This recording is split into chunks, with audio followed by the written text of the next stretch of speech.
أما بعد فأعوذ بالله من الشيطان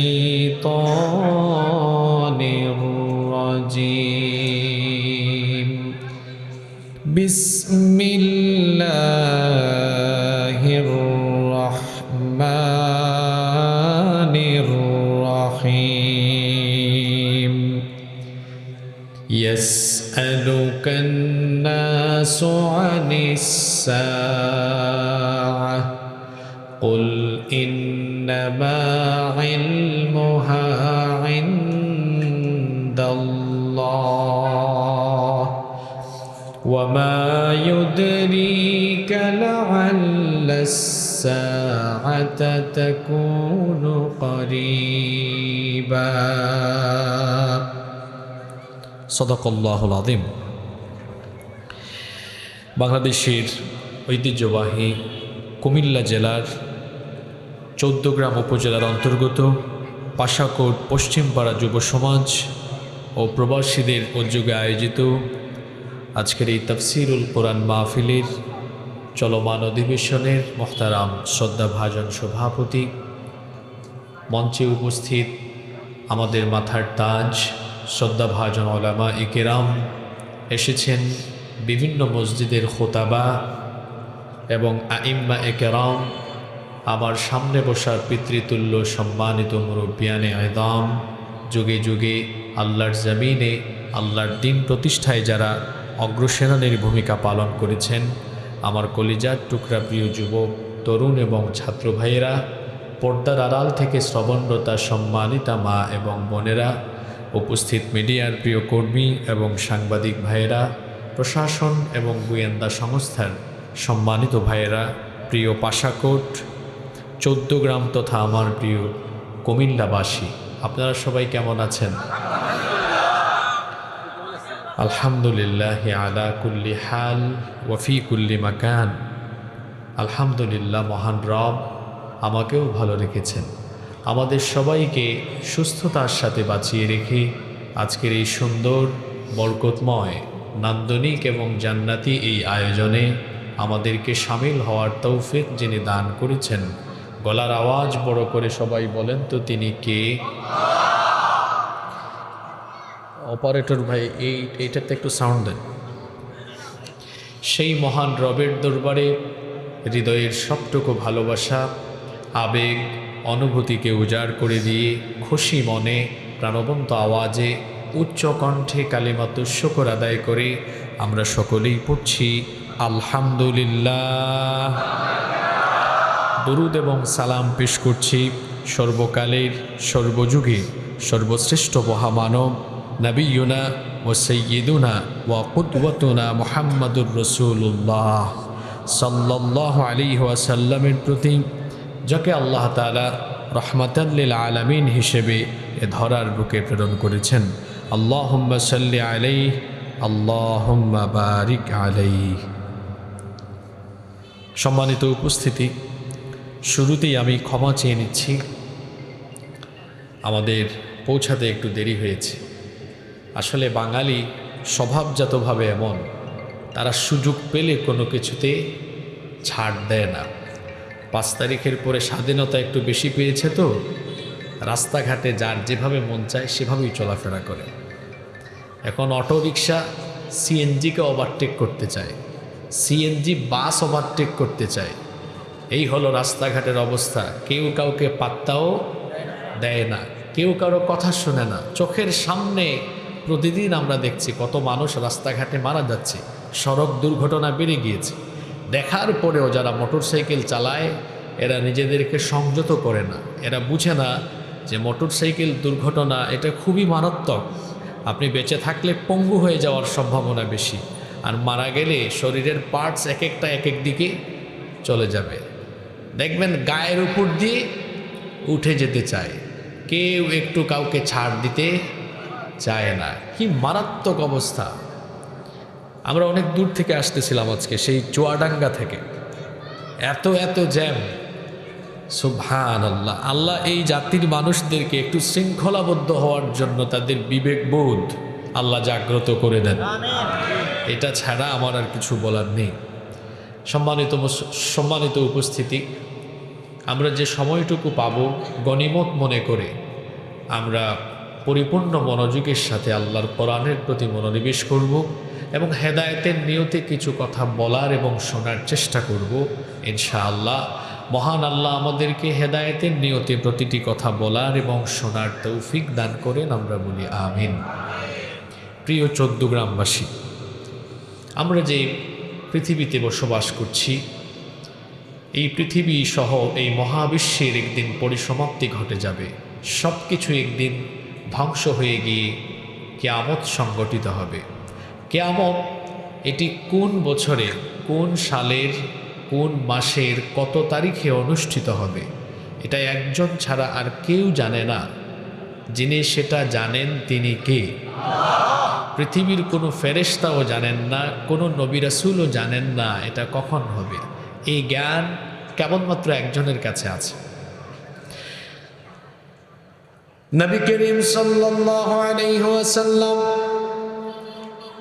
মক্কি জিন্দেগিতে যখন মক্কার কাফির মুশরিকদেরকে কিয়ামতের কথা বলতেন, তারা তখন জিজ্ঞেস করত, আশ্চর্য ব্যাপার, কি করে এই মহাবিশ্ব একদিন চূর্ণ বিচূর্ণ লণ্ডভণ্ড হয়ে যাবে, কি করে কিয়ামত অনুষ্ঠিত হবে এটা আমাদের বুঝে আসে না। তো তুমি যেহেতু বলছোই কিয়ামত হবে, কোন মাসের কত তারিখে কখন এটা হবে আমাদেরকে বলো।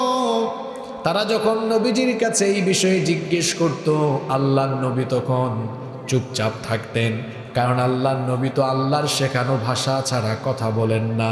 নবীরা তাই বলেন যা ওয়াহী হিসাবে আল্লাহর কাছ থেকে আসে। এজন্য আল্লাহ তাআলা বলেছেন, ওয়ামা ইয়ানতিকু আনিল হাওয়া ইন হুয়া ইল্লা ওয়াহায়ুন ইউহা। আমার নবী তো বানিয়ে কিছুই বলেন না, মনোবৃত্তির অনুসরণ করে কিছু বলেন না, তিনি তাই বলেন যা ওহী হিসাবে তার কাছে আসে। যখন কাফির মুশরিকরা তাকে বলতো কখন সেই কিয়ামতের ঘটনা সংঘটিত হবে, রব্বুল আলামিন তখন তার নবীকে বললেন, ও নবী আপনি তাদেরকে জবাব দেন, ইয়াসআলুকান নাসু আনিস সাআহ, তারা জিজ্ঞেস করত কখন কিয়ামত অনুষ্ঠিত হবে। আল্লাহ তাআলা তার নবীকে বললেন, আপনি জবাব দেন, কুল ইন্নামা ইলমুহা ইনদাল্লাহ। এই অপারেটর, তুমি কি অপারেটিং সিস্টেম জানো না? এই এরকম কুতুর কুতুর হয় কেন আওয়াজে? মাস্টার কমাও, রিভাইভ একটু কমাও। তুমি বুঝো না তো ব্যবসা আরম্ভ করছো কেন? আল্লাহ তার নবীকে বললেন, ও নবী আপনি এদেরকে জবাব দেন কিয়ামতের ঘটনা কখন ঘটবে, এটা একজন ছাড়া আর কেউ জানেন না। যিনি জানেন সবাই বলেন তিনি কে? তবে এই কিয়ামত সংগঠিত হওয়ার আগে পৃথিবীতে কি কি ঘটবে, কোন কোন আলামত, কোন কোন সাইন প্রকাশিত হলে পরে কিয়ামতের ঘটনা ঘটবে, সেগুলো আমাদেরকে জানিয়ে গিয়েছেন মুহাম্মাদুর রাসূলুল্লাহ সাল্লাল্লাহু আলাইহি ওয়াসাল্লাম। নবীজি বলতেন, তোমরা জিজ্ঞেস করো আমাকে কিয়ামত কখন হবে, আমি তো শেষ নবী, আমার পরে আর কোনো নবী নাই। যেহেতু আমি চলে এসেছি তার মানে কিয়ামতও কাছাকাছি চলে এসেছে। এজন্য আল্লাহর নবী বলতেন, আনা ওয়াসসাআতু কাহাতাইনি, এই দুইটা আঙ্গুল নবীজি দেখায় বললেন, ওয়াদাম্মাস সাব্বাবাতি ওয়াল ওয়াসতা, এই দুটি আঙ্গুল দেখিয়ে নবীজি বললেন, এই দুটি আঙ্গুলের মধ্যে যেমন তেমন কোনো ব্যবধান নাই, আমি পৃথিবীতে চলে আসা আর কিয়ামত সংগঠিত হওয়ার মাঝে তেমন কোনো ব্যবধান নাই। অর্থাৎ এটা খুব নিকটে, খুব কাছে। আখিরি নবী চলে এসেছেন, মানে পৃথিবীও আখিরি জায়গায়, অর্থাৎ শেষ সময়ে চলে এসেছে। আমরা শেষ জামানার মানুষ, আমরা হলাম শেষ জামানার মানুষ। এটা হলো আখিরি জামানা। কিয়ামত এই জামানাই হবে, এই শেষ জামানাই হবে। তবে শেষ জামানায় কিয়ামতের আগে ভয়াবহ ফিতনা চতুর্দিকে দেখা দেবে। আল্লাহ নবী বলেছেন, আখিরি জামানায় কিয়ামতের আগে মানুষ চতুর্মুখী ফিতনার মধ্যে আচ্ছন্ন হয়ে যাবে। এমন ফিতনা চতুর্দিকে বিরাজমান হবে। ইউসবিহুর রাজুলু মুমিনান ওয়া ইউমসি কাফিরা, সকালবেলা মানুষ মুমিন থাকবে কিন্তু ফিতনায় পড়ে সন্ধ্যার আগে কাফির হয়ে যাবে। আল্লাহ নবী বলেছেন এটা বড় কঠিন জামানা। ইমাম তিরমিজি রাহিমাহুল্লাহ তার তিরমিজির ভেতরে হাদিস এনেছেন। আনাস ইবনে মালিক রাদিয়াল্লাহু আনহু হাদিসের বর্ণনাকারী সাহাবী, তিনি বলছেন রাসূল করিম আমরা বলি সাল্লাল্লাহু আলাইহি ওয়াসাল্লাম বলেছেন, ইয়াতি আলান নাসি জামানুন আস-সাবিরু ফীহি আলা দীনিহি কাল কাবিদি আলাল জাম। আল্লাহ নবী বলেছেন শেষ জামানায় নিজের ঈমান বাঁচানো এতটা কঠিন হবে, শেষ জামানায় ঈমানের উপরে অবিচল থাকা এতটা দুঃসাধ্য ব্যাপার হবে। আল্লাহ নবী বলেছেন জ্বলন্ত কয়লার উপরে দাঁড়িয়ে থাকা যতটা কঠিন, শেষ জামানায় নিজের ঈমান বাঁচানো হবে তার চাইতে আরো কঠিন। অবস্থা তখন এমন হবে, ইউসবিহুর রাজুলু মুমিনান ওয়া ইউমসি কাফিরা, সকালবেলা কোনো ব্যক্তি মুমিন থাকলেও ফিতনায় পড়ে গিয়ে সন্ধ্যাবেলায় কাফির হয়ে যেতে পারে। আল্লাহ নবী আরো বলেছেন ওয়া ইউমসি মুমিনান ওয়া ইউসবিহু কাফিরা, সন্ধ্যাবেলা রাতের বেলা কোনো ব্যক্তি মুমিন থাকলেও ফিতনায় পড়ে ওই ব্যক্তি সকালের আগে কাফের হয়ে যাওয়ার সম্ভাবনা আছে।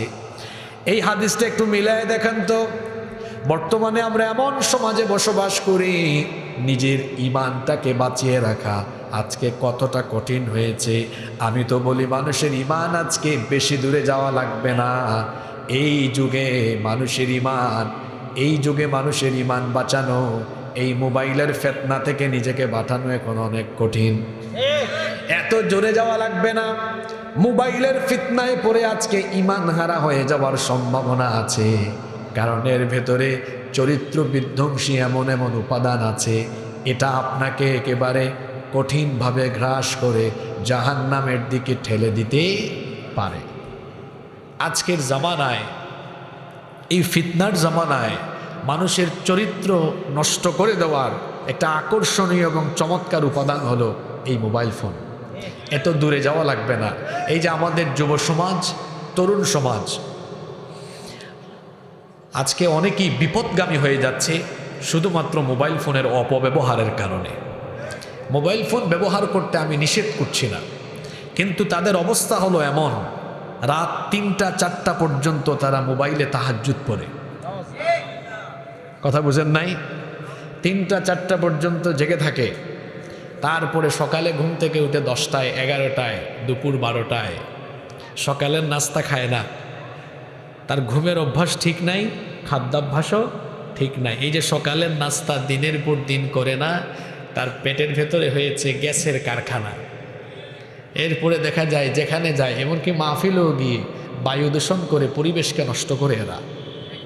আর রাত জাগতে জাগতে এদের চেহারা হয়েছে কেমন, যৌবন বয়সে 18, 20, 22, 25 বছর বয়সে তার চেহারা এত লাবণ্য থাকার কথা, কিন্তু রাত জাগতে জাগতে তার গালের দুই পাশের মাংস হাড্ডির চিপার ভিতরে ঢুকে গিয়েছে, তারপরে চোখের নিচে কালি পড়ে গিয়েছে, তারপরে তার মাইগ্রেনের সমস্যা, কত ধরনের সমস্যা। রাস্তায় যখন হাঁটে 22-23 বছরের ছেলে ফার্মের মুরগির মতো ঝিমাই ঝিমাই হাঁটে।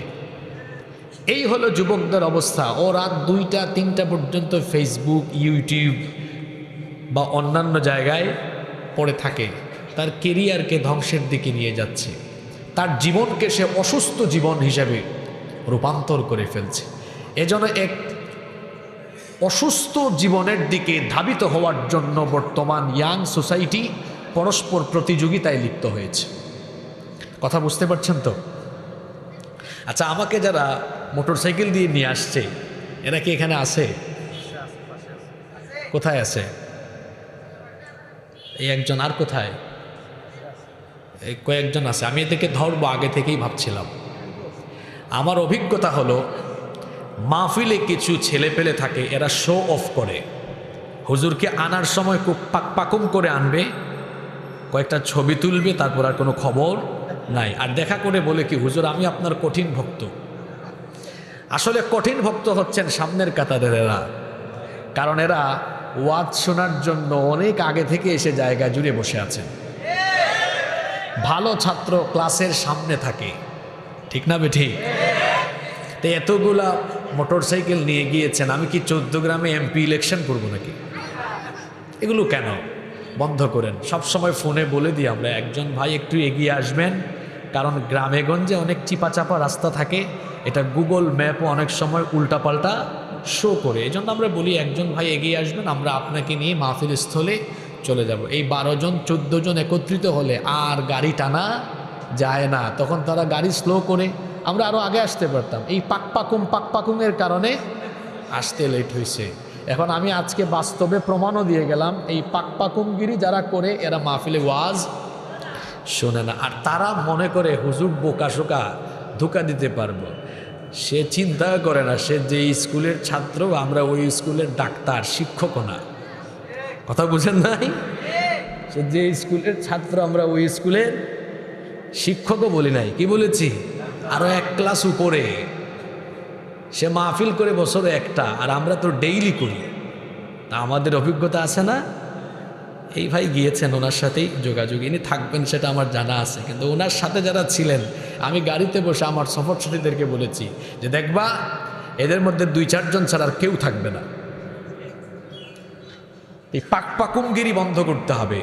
যুবক ভাইদেরকে বলছি, এই মোবাইল ফোনের ফিতনা থেকে ভাই নিজেকে হেফাজত করতে হবে। একটু একাকী হয়ে গেলে মোবাইলের ফিতনায় তারা ডুবে যায়। হারাম রিলেশনে সম্পৃক্ত হয়ে তার কেরিয়ার সে শেষ করে দিচ্ছে, জীবন সে শেষ করে দিচ্ছে। কি মনে করছেন আল্লাহ কিছু দেখেন না? আল্লাহ কিছু দেখেন না? তা এই ভয় তো আপনার ভিতরে নাই। আপনি তো একাকী নীরবে নিভৃতে যখন মোবাইল ফোন হাতে নেন, তখন তো আপনি গুগল শরীফে গিয়ে পর্ন সাইটে ঢুকে অশ্লীল ভিডিও দেখা আরম্ভ করেন, ইউটিউব শরীফে গিয়ে আজে বাজে নাটক সিনেমা দেখা আরম্ভ করেন। আপনি মনে করেন যে আমার ভাই বোন, মা বাবা, পরিবারের কেউ এখন দেখবে না, শুনবে না আমি কি দেখছি, কি করছি। কিন্তু কেউ না দেখলেও না শুনলেও যিনি সব কিছু দেখেন এবং শুনেন তিনি কে? সে আল্লাহ বলছেন, আওয়ালা ইয়ালামুনা আন্নাল্লাহা ইয়ালামু মা ইউসিররুনা ওয়া মা ইউলিনুন। তারা কি জানে না গোপন এবং প্রকাশ্য সব কিছুর খবর যিনি জানেন তিনি কে? ইন্নাল্লাহা লা ইয়াখফা আলাইহি শাইউন ফিল আরদি ওয়ালা ফিস সামা। আসমান জমিনের কোনো কিছুই আল্লাহর কাছে গোপন নাই, সব কিছু তিনি জানেন। আপনি গভীর রাতে 1টা-2টায় মোবাইল ফোনে হাতে নিয়ে দরজা বন্ধ করে দিয়ে কি দেখেন, কি শুনেন, কার সাথে কথা বলেন, কেউ সেটা না জানলেও যিনি জানেন তিনি কে? আল্লাহকে ভয় করুন। গোপনে যারা গুনাহ করে এদের শাস্তি বড় মারাত্মক। অনেকে আছে গোপনে গোপনে হারাম কাজে লিপ্ত, যেটা কেউ জানে না। কিন্তু কেউ জানে না জানেন কে? আল্লাহর নবী বলেছেন, খুব ভয়াবহ হাদিস, এটা ভালো করে শোনেন, যুবক ভাইয়েরা মনোযোগ দেন। আল্লাহর নবী বলেছেন, কিয়ামতের ময়দানে তিহামার শুভ্র পর্বতমালা সম পরিমাণ নেক আমল করে কোনো ব্যক্তি হাসরের মাঠে উঠবে, কিন্তু পাহাড় সম পরিমাণ আমল মুহূর্তের মধ্যেই ধুলাবালি হয়ে উড়ে যাবে। সাহাবীরা জিজ্ঞেস করলেন, এটা কোন ব্যক্তির কথা আপনি বলছেন? আল্লাহর নবী তখন বললেন, এই ব্যক্তি হলো সেই ব্যক্তি নামাজেও যায়, রোজাও রাখে, হজ করে, ওমরা করে, ওয়াজ মাহফিলে আবার আয়োজন করে ওয়াজ মাহফিল শুনতেও যায়, কিন্তু গোপনে গোপনে সে একাকী হয়ে গেলে হারাম কাজ করে। কথা বুঝতে পেরেছেন? সব আমল কি হয়ে যাবে? সব আমল এই ফিতনায় পড়া যাবে না। এই শেষ জামানাটা হচ্ছে ফিতনার জামানা। বলেছেন মুহাম্মদ, আমরা বলি সাল্লাল্লাহু। ফিতনার এই জামানায় মানুষ এমন ফিতনায় পড়বে, নেতৃত্বের জায়গায় ফিতনা দেখা দেওয়ার কারণে মানুষ আরো ভয়াবহ ফিতনার মধ্যে আচ্ছন্ন হবে। এজন্য আল্লাহ নবী বললেন, আ'আযাকাল্লাহু মিন ইমারাতিস সুফাহা, মূর্খ অপদার্থ নেতৃত্ব থেকে আমি তোমাদের জন্য আল্লাহর কাছে পানাহ চাইছি। সাহাবীরা তখন বললেন, মা ইমারাতিস সুফাহা, মূর্খদের অপদার্থদের নেতৃত্ব আমরা বুঝলাম না, আমাদেরকে বুঝিয়ে দেন। আল্লাহ নবী তখন বললেন, উমারাউ ইয়াকুনুনা বাদি, আমার পরে এমন কিছু নেতৃত্ব দুনিয়ায় আসবে, লা ইয়াক্তাদুনা বিহাদি, তারা আমার হেদায়াত অনুসরণ করে তারা সমাজ এবং রাষ্ট্র পরিচালনা করবে না।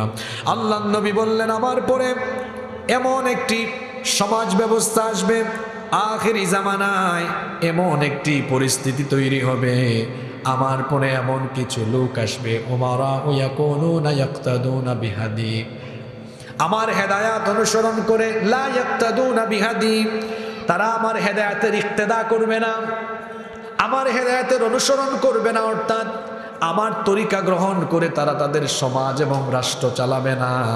ওয়ালা ইয়াস্তান্নুনা বিসুন্নতি, আমার সুন্নত অনুসরণ করে তারা সমাজ এবং রাষ্ট্র পরিচালনা করবে না। মনোযোগ আছে আপনাদের? আর আকাশের উপরে আর মাটির নিচের ওয়াজ না, এগুলা ভালো করে শুনেন কথাটা। আল্লাহ নবী বলেছেন, আমার পরে এমন এক জামানা আসবে, লা ইয়াক্তাদুনা বিহাদি, আমার হিদায়াতের ইক্তেদা করা হবে না, ওয়ালা ইয়াস্তান্নুনা বিসুন্নতি, আমার সুন্নতের অনুসরণ করা হবে না, আমার দেখানো পথ এবং মতে, আমার দেখানো আদর্শ মতে সমাজ এবং রাষ্ট্র চলবে। এখন বলেন তো দেখি, আপনাদের দেশের মসজিদগুলো আল্লাহর আইনে চললেও আপনাদের দেশের সমাজ আর রাষ্ট্র চলে আল্লাহর আইনে না মানুষের আইনে? বুঝে শুনে উত্তর দিয়েন, আল্লাহর আইনে না মানুষের আইনে? তাহলে শেষ জামানায় আল্লাহ নবীজি বলেছেন, সমাজ এমন কিছু অপদার্থ অথর্ব সমাজ আসবে, যেই সমাজে অযোগ্য অপদার্থরা নেতৃত্ব দিবে, সেই সমাজের নেতৃত্ব হবে এমন আল্লাহর আইন বাদ দিয়ে তারা নিজেরা আইন বানিয়ে সমাজ রাষ্ট্র পরিচালনা করবে। তাহলে আল্লাহ নবীর হাদিস অনুযায়ী আমরা কি বর্তমানে সভ্য সমাজে আছি না অথর্ব সমাজে আছি? পৃথিবীর কোন নবী বা রাসূল মানুষের তৈরি করা আইন প্রতিষ্ঠার জন্য তারা কাজ করেন নাই, বরং সকল নবী এবং রাসূল এই পৃথিবীতে যার হুকুম, যার বিধান কায়েমের জন্য কাজ করেছেন তিনি কে? এজন্য আল্লাহ বলেছেন, ইনিল হুকমু ইল্লা লিল্লাহ, আল্লাহ ছাড়া কারো হুকুম চলবে না। আলা লাহুল খালকু ওয়াল আমর, সৃষ্টি যার, আইন চলবে। আসমান কার? জমিন কার? তো আইন চলবে কি আমার বাপ দাদার? আইন চলবে কার? জোরে বলেন, আইন চলবে কার? আল্লাহ নবী সতর্ক করেছেন, কিন্তু শেষ জামানায় আইন চলবে কারো বাপের, কারো স্বামীর, কারো চাচার। এইরকম করে মানুষ নিজেরা আইন বানিয়ে যখন সমাজ এবং রাষ্ট্র পরিচালনা আরম্ভ করবে, আমার উম্মতের যেই ব্যক্তি ফামান সাদ্দাকাহুম বিকাযিবিহিম ওয়া আ'ানাহুম আলা যুলমিহিম, আমার উম্মতের যেই ব্যক্তি তাদেরকে সহযোগিতা করবে, তাদেরকে সমর্থন দিবে, তাদের সাথে থাকবে, তাদের জুলুমের সহযোগী হবে, আল্লাহ নবী বলেছেন, ফাউলাইকা লাইসু মিন্নি ওয়া লাস্তু মিনহুম, যারা এই সকল লোকদের সাথে থাকবে, তাদেরকে সমর্থন করবে, এরা আমার কেউ নয়, আমিও তাদের কেউ নয়। যান, এবার যা মন চায় তাকে করেন গা আপনি, আমি তো আপনারে পিটাইয়া হেদায়েতের পথে আনতে পারবো না। এই হাদিস এটা শোনার পরেও কেউ যদি কিছুক্ষণ আপেলে আর ফুটবলে যায়, আমার তো কিছু করার নেই, আমি মনে করব তার বিবেকের মধ্যে শয়তান পেশাব করে দিয়েছে। এজন্য সে সুন্দর কথাটা বুঝে না। কি বলেছেন? ফামান সাদ্দাকাহুম বিকাযিবিহিম ওয়া আ'ানাহুম আলা যুলমিহিম ফাউলাইকা লাইসু মিন্নি ওয়া লাস্তু মিনহুম,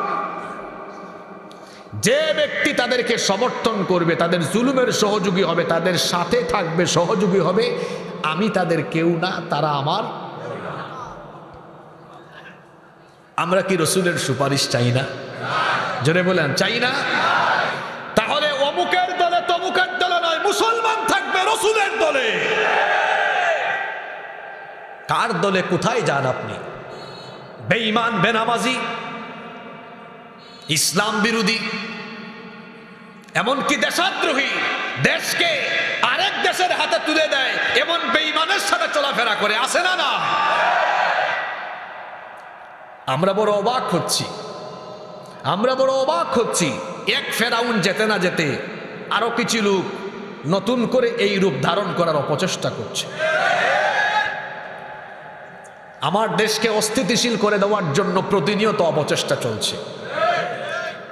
পাশের দেশের দাদারা আমার দেশের ব্যাপারে ষড়যন্ত্র করতে করতে এখন আমার দেশ দখলে তারা মরিয়া। তাদের একটা টিভি চ্যানেল আছে, এক লোক দেখবেন খালি লাফায়, মলম বিক্রেতার মতো লাফায়, মানচিত্র দেখায় বলে এই যে এই অংশটা চট্টগ্রাম, এটা দখল করতে পারলে আমাদের এই হবে ওই হবে। দাদা বাবুদেরকে সতর্ক করছি, আমার দেশের মানচিত্রের উপরে নজর দিলে তোমাদের মানচিত্র ক্ষতবিক্ষত হয়ে যাবে। আর ইসকনের মাধ্যমে যদি বাংলাদেশকে অস্থিতিশীল করার কোনো অপচেষ্টা চালানো হয়, আমরা সতর্ক করছি, এটা গুজরাট নয়, এটা সিকিম নয়, এটা হায়দ্রাবাদ নয়, এটা বাংলাদেশ। এখানে ইসকনের মাধ্যমে আরএসএস এর গুন্ডারা গুন্ডামি করার অপচেষ্টা করলে 14 কোটি মুসলমান দাঁত ভাঙা জবাব দিবে।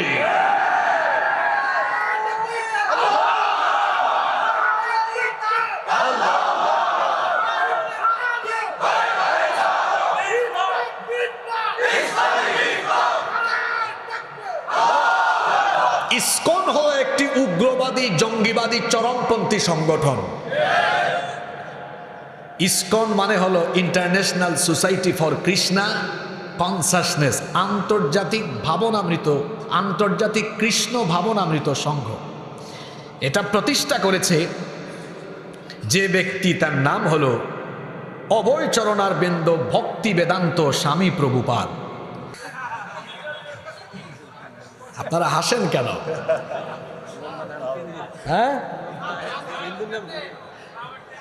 এই তার নামের প্রভুপাদ নিয়ে অনেকের তার নামের শেষে লাগাইছে প্রভু, এই চিন্ময় প্রভু।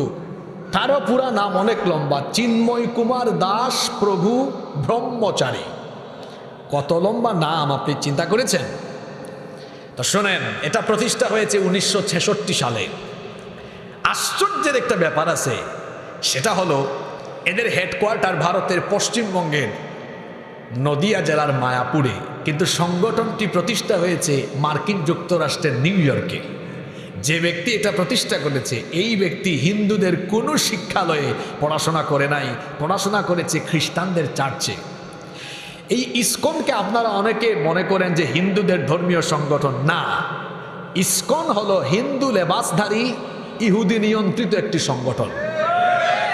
এটা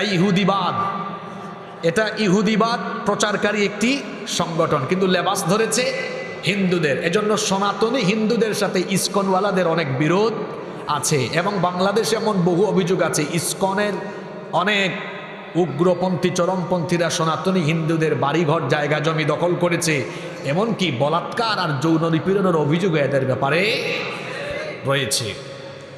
এরা এত খারাপ, ভারতে তারা বিভিন্ন সময়ে সাম্প্রদায়িক দাঙ্গা লাগিয়ে ভারতের পরিবেশকে তারা অস্থিতিশীল করে তুলেছে। এই যে চিন্ময়কে গ্রেফতার করা হয়েছে একটা রাষ্ট্রদ্রোহ মামলায়, তাদের অনুসারীরা কতটা উগ্র এবং চরমপন্থী হলে পরে আদালত চত্বরে আমার এক আইনজীবী ভাইকে নির্মমভাবে কুপিয়ে তারা হত্যা করেছে। হত্যা করা হয়েছে কাকে? আইনজীবীকে। আর গ্রেফতার হয়েছে তার আগে চিন্ময় রাষ্ট্রদ্রোহী মামলায়। বিবৃতি এসেছে ভারতের পররাষ্ট্র মন্ত্রণালয় থেকে। আচ্ছা, বিবৃতি তো আসার কথা ছিল আইনজীবী হত্যা নিয়ে, না এসে আসলো চিন্ময়ের ব্যাপারে। দাদা বাবুরা, আমরা বুঝে ফেলেছি এর আগেও তো বাংলাদেশে অনেক হিন্দুদের উপরে অত্যাচার হয়েছে। বিশ্বজিৎকে হত্যা করা হয়েছে কুপিয়ে, মনে আছে আপনাদের? ওই যে বিএনপির গয়েশ্বর চন্দ্র রায় আর এক মহিলা, ওই যে নিপুণ রায় না কি জানি নাম, এছাড়া আরো বিভিন্ন সময়ে হিন্দুদের উপরে অনেক সময় নির্যাতন হয়েছে, পররাষ্ট্র মন্ত্রণালয়ের জবানে তখন তারা লেগে গিয়েছিল, চিন্ময় রাষ্ট্রদ্রোহ অপরাধ করেছে, আমার দেশের লাল সবুজ পতাকার উপরে তাদের উগ্রবাদী গেরুয়া রঙের পতাকা উড়িয়ে আমার লাল সবুজ পতাকাকে অপমান যখন করেছে, আমার দেশের আইন তাকে গ্রেফতার করেছে। এখন তার অনুসারীরা কুপিয়ে কুপিয়ে আমার এক আইনজীবী ভাইকে হত্যা করেছে। উচিত ছিল পররাষ্ট্র মন্ত্রণালয় থেকে, তাদের দেশের পররাষ্ট্র মন্ত্রণালয় থেকে আইনজীবী হত্যার ব্যাপারে বিবৃতি দেওয়া, সেটা না দিয়ে এই সন্ত্রাসীর পক্ষে, এই রাষ্ট্রদ্রোহীর পক্ষে বিবৃতি দিয়ে ভারতের দাদা বাবুরা, ভারতের সরকার প্রমাণ করেছে তারা হলো সন্ত্রাসীদের মদতদাতা। তাদের মুখে সাম্প্রদায়িক সম্প্রীতির কথা মানায় না, কারণ তাদের দেশে সংখ্যালঘু হিসাবে মুসলিমরা সবচেয়ে বেশি নির্যাতিত। এই তো গত কয়েকদিন আগেই 4 জনকে মসজিদের ভেতরে নির্মমভাবে হত্যা করা হয়েছে, জানেন কিনা আপনারা? তাবরিজকে জয় শ্রীরাম না বলার কারণে এর আগে কয়েক বছর আগে পিটিয়ে হত্যা করা হয়েছে। মুস্কান নামক আমার এক বোনকে এক কলেজের ক্যাম্পাসে তাকে লাঞ্ছিত করা হয়েছে। তোমাদের কথা মনে আছে ভাই, তোমরা গুজরাটে কি করেছো, তোমরা সিকিমে, হায়দ্রাবাদে, কাশ্মীরে কি করেছো? সব আমাদের যারা আছে, তোমরা আমাদেরকে সম্প্রীতি শেখাও না, কারণ তোমাদের মতো অসভ্য আর বর্বর পৃথিবীতে আর কেউ নাই। তোমরা আমাদের বাবরি মসজিদ দখল করে রাম মন্দির বানিয়েছো, সব জানা আছে আমাদের। এখন যদি আমার দেশকে নিয়ে কোনো ধরনের ষড়যন্ত্র করো, চক্রান্ত করো, আমরা সবর করছি বলে এটা আমাদের দুর্বলতা ভেবো না। যদি আমার দেশের উপরে কোনো ধরনের কুনজর দেওয়ার চেষ্টা করা হয়, তাহলে আমরাও চুপ করে বসে থাকবো না। যদি আমার দেশ নিয়ে কোনো ধরনের ষড়যন্ত্র করা হয়, আমরাও সাবধান করে দিচ্ছি, ভারতের মানচিত্র আর এরকম থাকবে না, টুকরা টুকরা হয়ে যাবে। আমাদেরকে হুমকি দেয়, কয় সোমবার থেকে, আজকে কি বার গেল, কয় সোমবার থেকে আমরা সীমান্ত অবরোধ করব। তা আমি গত 2 দিন আগে বৃহস্পতিবারে শরীয়তপুরে বলেছিলাম, অবরোধ করলে কর তোরা, তাতে আমাদের কি? তোরা কি আমাদেরকে তোদের পেঁয়াজ চিনি এগুলো ভিক্ষা দেশ নাকি? আমরা তো টাকা দিই, তোরা আমাদেরকে পণ্য দিস। আমার 14 গ্রাম বাজারে কোনো ব্যবসায়ী আমারে পণ্য দেয় না, আমি কি বসে থাকবো নাকি? আমি আরেক দোকানে যাব না? তো তুমি আমাকে না দিলে নাই। আমিও বলেছি আমরা এগুলোতে ভয় পাই না, আপনারা চুপচাপ বসে থাকেন 1-2 সপ্তাহ, দেখবেন তার পণ্য যখন খালাস হবে না, তার পণ্য যখন পচা আরম্ভ করবে, আপনাদের পায়ে ধরে বলবে, আব্বা আমাদের পণ্যগুলা নেন। এদেরকে এভাবেই জবাব দিতে হবে, তোমার পণ্য নিয়ে তুমি বসে থাকো। আমরা সতর্ক করছি, এই দেশে মার্কিন আধিপত্যবাদ, ভারতীয় আধিপত্যবাদ চলবে না। বাংলাদেশ চলবে তেমন, বাংলাদেশের মানুষ চাইবে যেমন। কোন হাদিসে ছিলাম মনে আছে? সেখান থেকে এই কথাগুলোর অবতারণা হয়েছে। আল্লাহর নবী সতর্ক করে গিয়েছেন, শেষ জামানায় কিয়ামতের আগে আমার দেখানো পথ মত বাদ দিয়ে নিজেদের তৈরি করা আইন দিয়ে মুসলমান তার সমাজ রাষ্ট্র পরিচালনা আরম্ভ করবে। আজকে কি সেই জায়গায় আমরা চলে আসছি না? কোথায় যাচ্ছেন আপনি বলেন? কোথায় যাচ্ছেন আপনি? জমিন তো হলো আল্লাহর, এই জমিনে আইন চলবে কার? আল্লাহর দেওয়া আইন কানুন প্রতিষ্ঠা বাদ দিয়ে মুসলমান যদি তার নিজের বানানো আইন বা অন্য কারো বানানো আইন মতাদর্শ বাস্তবায়নের জন্য চেষ্টা করে, তাহলে সেই ব্যক্তি সরাসরি আল্লাহর সাথে কুফর করে, শিরিক করে এবং আল্লাহর সাথে সে ক্ষুধাদ্রোহী কাজে লিপ্ত হয়ে যায়। এজন্য আমরা যতদিন বেঁচে থাকবো, আমরা আমাদের রক্ত ঘাম, আমাদের জীবনের শক্তি সামর্থ্য সব খরচ করব আল্লাহর দ্বীনের পথে। বলেন ইনশাআল্লাহ। আল্লাহর নবী বলেছেন, শেষ জামানা এটি এত ভয়াবহ হবে, এই ভয়াবহ জামানায় ফিতনা এমন ভাবে ছড়িয়ে পড়বে। আল্লাহর নবী বলেছেন, সায়াতি আলা উম্মতি জামানুন ফিহি ইয়াকসুরুল কুরআ। আল্লাহর নবী বলেছেন, ইয়াকসুরু ফিহিল কুরআ, শেষ জামানায় কোরআনের পাঠকের সংখ্যা বেড়ে যাবে, কোরআন তেলাওয়াতকারীর সংখ্যা বাড়বে, কোরআন পড়তেই থাকবে মানুষ। ওয়াকিল্লুল ফুকাহা হচ্ছে আপনাদের। আমি বলছিলাম শেষ জামানায় উম্মতের পরিস্থিতির কথা। নবীজি বলেছেন, শেষ জামানায় এমন সময় আসবে যখন মুসলমানদের মধ্যে কোরআনের পাঠক বাড়বে, কিন্তু কোরআন বুঝে এরকম মানুষের সংখ্যা অনেক কম থাকবে। আল্লাহর নবী বলেছেন, আল্লাহ নবী বলেছেন, সায়াতি আলা উম্মতি জামানুন ইয়াকসুরু ফীহিল কুররা ওয়া ইয়াকবিদুল ফুকাহা। আল্লাহ নবী বলেছেন, খুব শীঘ্রই এমন এক জামানা আসবে, এমন এক যুগ আসবে যখন কোরআনের কারি পাঠকের সংখ্যা বেড়ে যাবে, কিন্তু কোরআন বুঝে এমন মানুষের সংখ্যা কমে যাবে।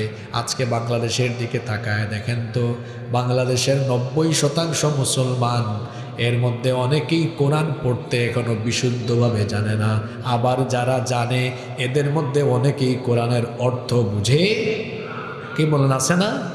কোরআন বুঝে না বলে মুসলমানদের জীবন আর কোরআন সম্পূর্ণ বিপরীত।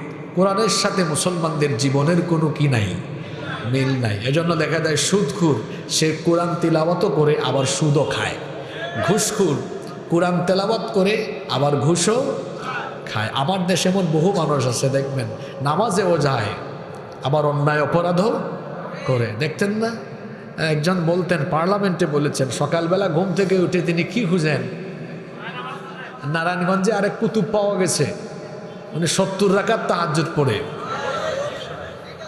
100 নাকি, যাই হোক, একদিকে একজন 70, আরেকজন ঘুম থেকে উঠে যায় নামাজ খুঁজে, আবার সারাদিন মানুষের রক্ত তারা পান করে। এই হলো তাদের চরিত্র। আছে না নাই এরকম? আল্লাহ নবী বলেছেন, শেষ জামানায় এইরকম কোরআনের পাঠক বাড়বে, কোরআন তেলাওয়াত করবে কিন্তু কোরআন বুঝবে না। আপনি দেখেন আজকে আমার দেশের মুসলমানরা কোরআন যেন বুঝতে না পারে, এটা আরো কয়েক যুগ আগ থেকে কী রকম ষড়যন্ত্র করা হয়েছে। শিক্ষা ব্যবস্থা থেকে খুব সুচিন্তিতভাবে, সুচিন্তিত পরিকল্পনায় দ্বীনি শিক্ষাকে, কোরআন হাদিসের শিক্ষাকে ডিলিট করে দেওয়া হয়েছে। শিক্ষা ব্যবস্থাকে কয়েকমুখী করা হয়েছে। কি কি? যে দ্বীনি শিক্ষা, জাগতিক শিক্ষা। কেন রে ভাই, দ্বীনি শিক্ষা জাগতিক শিক্ষা আলাদা থাকবে কেন? শিক্ষা তো থাকবে দ্বীন এবং দুনিয়ার সমন্বয়ে, যাতে করে দুনিয়া আখেরাত উভয় দিক থেকে সে কি হয়, লাভবান হয়। আমার দেশে শিক্ষা ব্যবস্থার যে অবস্থা, আমি এজন্য প্রায় সময় বলি, যে স্কুলে পড়ে সে হয়ে যায়, ওই যে আমাদের সিলেটে এটাকে বলি ল্যাংরা, আপনারা 14 গ্রামে কি বলেন জানি না, ওই যে পা যদি ঠিক না থাকে, হাঁটতে না পারে, আপনারা এটাকে কি বলেন? মিলে গেছে তো আপনাদের সাথে, আমাদের সিলেটেও বলে ল্যাংরা। আমি বলি, সরি, যে স্কুলে পড়ে তাকে আমি বলি যে অন্ধ, আর যে মাদ্রাসায় পড়ে ও হলো ল্যাংরা। কেন বলি? এটার কারণ আছে। অর্থাৎ যে স্কুলে পড়েছে ও সব দেখেছে, ইংরেজি, বিজ্ঞান সব দেখে তার চোখ দিয়ে, কিন্তু কোরআন দেখে না। আর মাদ্রাসায় যে পড়েছে তাকে ল্যাংরা বলেছি কেন? ও আরবি, কোরআন হাদিস সবই জানে, কিন্তু তার এই কোরআন হাদিস আরবি এটা দুনিয়াতে চালানোর জন্য আরও যে অন্যান্য কিছু দরকার, যেমন ইংরেজি জানা দরকার, প্রযুক্তির জ্ঞান দরকার, যেগুলোর মাধ্যমে ভর করে দাঁড়িয়ে সেগুলো প্রচার করবে, ওগুলো তার কাছে নাই। এজন্য তারে বলেছি ল্যাংরা। আর ও সব পড়েছে, সব দেখেছে, কিন্তু কোরআন হাদিস দেখে নাই, এজন্য ওরে বলেছি কি, অন্ধ। এই অন্ধত্ব আর ল্যাংরামি বাদ দিতে হবে। বাদ দিয়ে উভয়টার কম্বিনেশন ঘটিয়ে শিক্ষা ব্যবস্থায় একটি বিপ্লব আনতে হবে। মনে রাখতে হবে, ইসলামী বিপ্লবের জন্য দরকার ইসলামী শিক্ষা বিপ্লব। আল্লাহ রসুল কোরআনের আলোকে একটি সমাজ এবং রাষ্ট্র গঠন করেছেন, তার আগে তিনি কোরআনের আলোয় আলোকিত মানুষ তৈরি করেছেন। এই যে আমরা স্লোগান দিই না, আল কোরআনের আলো, ঘরে ঘরে জালো, সংসদে জালো, স্লোগান ঠিক আছে, কিন্তু এই স্লোগানের প্রথম লাইন হওয়া উচিত, আল কোরআনের আলো মানুষের হৃদয়ে হৃদয়ে জালো, অন্তরে অন্তরে জালো। কারণ আমরা যখন প্রতিটি মানুষের অন্তরকে কোরআনের আলোয় আলোকিত করতে পারবো, আলোকিত হৃদয়ের এই মানুষগুলো দ্বারা একটি বিস্ফোরণ ঘটবে, যে গণবিস্ফোরণের মাধ্যমে ইসলামী বিপ্লব কায়েম হবে। এজন্য আগে মানুষের অন্তরে কি ঢুকাতে হবে? আমার শিক্ষা ব্যবস্থা যদি এমন হতো, আমার দিকে তাকান, আমরা এরকম একটি শিক্ষা ব্যবস্থার স্বপ্ন দেখি যেখানে ক্লাস 1 থেকে তার সিলেবাসে ইংরেজি, বিজ্ঞান, গণিত সব কিছু থাকার পাশাপাশি ক্লাস 1 থেকে তার সিলেবাস আরম্ভ হবে এমন যে ক্লাস 1, 2 হতে পারে এই 2 বছর সে নাজেরা পড়বে, বিশুদ্ধ করে কোরআন তেলাওয়াত শিখবে। ক্লাস 3, 4, 5, 6, 7, 8, 9 10। কয়টা ক্লাস? 8টা ক্লাস। ছোটকালে মেধা মানুষের বেশি প্রখর থাকে। এই 8 ক্লাসে তাকে আপনি 3 পারা করে কোরআন হিফজ করা বাধ্যতামূলক করে দেন। সারা বছরে 3 পারা, বছরে 3টা পরীক্ষা দেন 4 মাস পর পর। তো পারবে না? জেনে বলেন পারবে কিনা? তো খুব ইজি ব্যাপার।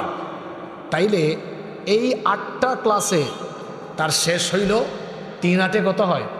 24। বাকি আছে কত? 6 পারা। ইন্টারমিডিয়েটে 2 বছর দিয়ে দেন না, আরো 4 পারা। হ্যাঁ, তাইলে 24 আর 4 কত হইল? 8। অনার্সে যাবে, সে অনার্সে গিয়ে ফার্স্ট ইয়ার সেকেন্ড ইয়ারে আরও 2 পারা শেষ করে অনার্স ফাইনাল ইয়ারে সে আবার পরবর্তী 2 বছরের দাওরাও দিবে।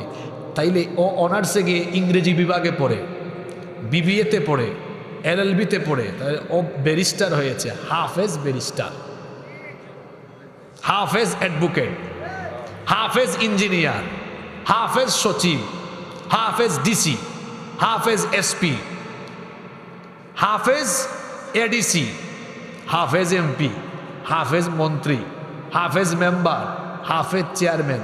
বাংলাদেশ বদলে যাবে।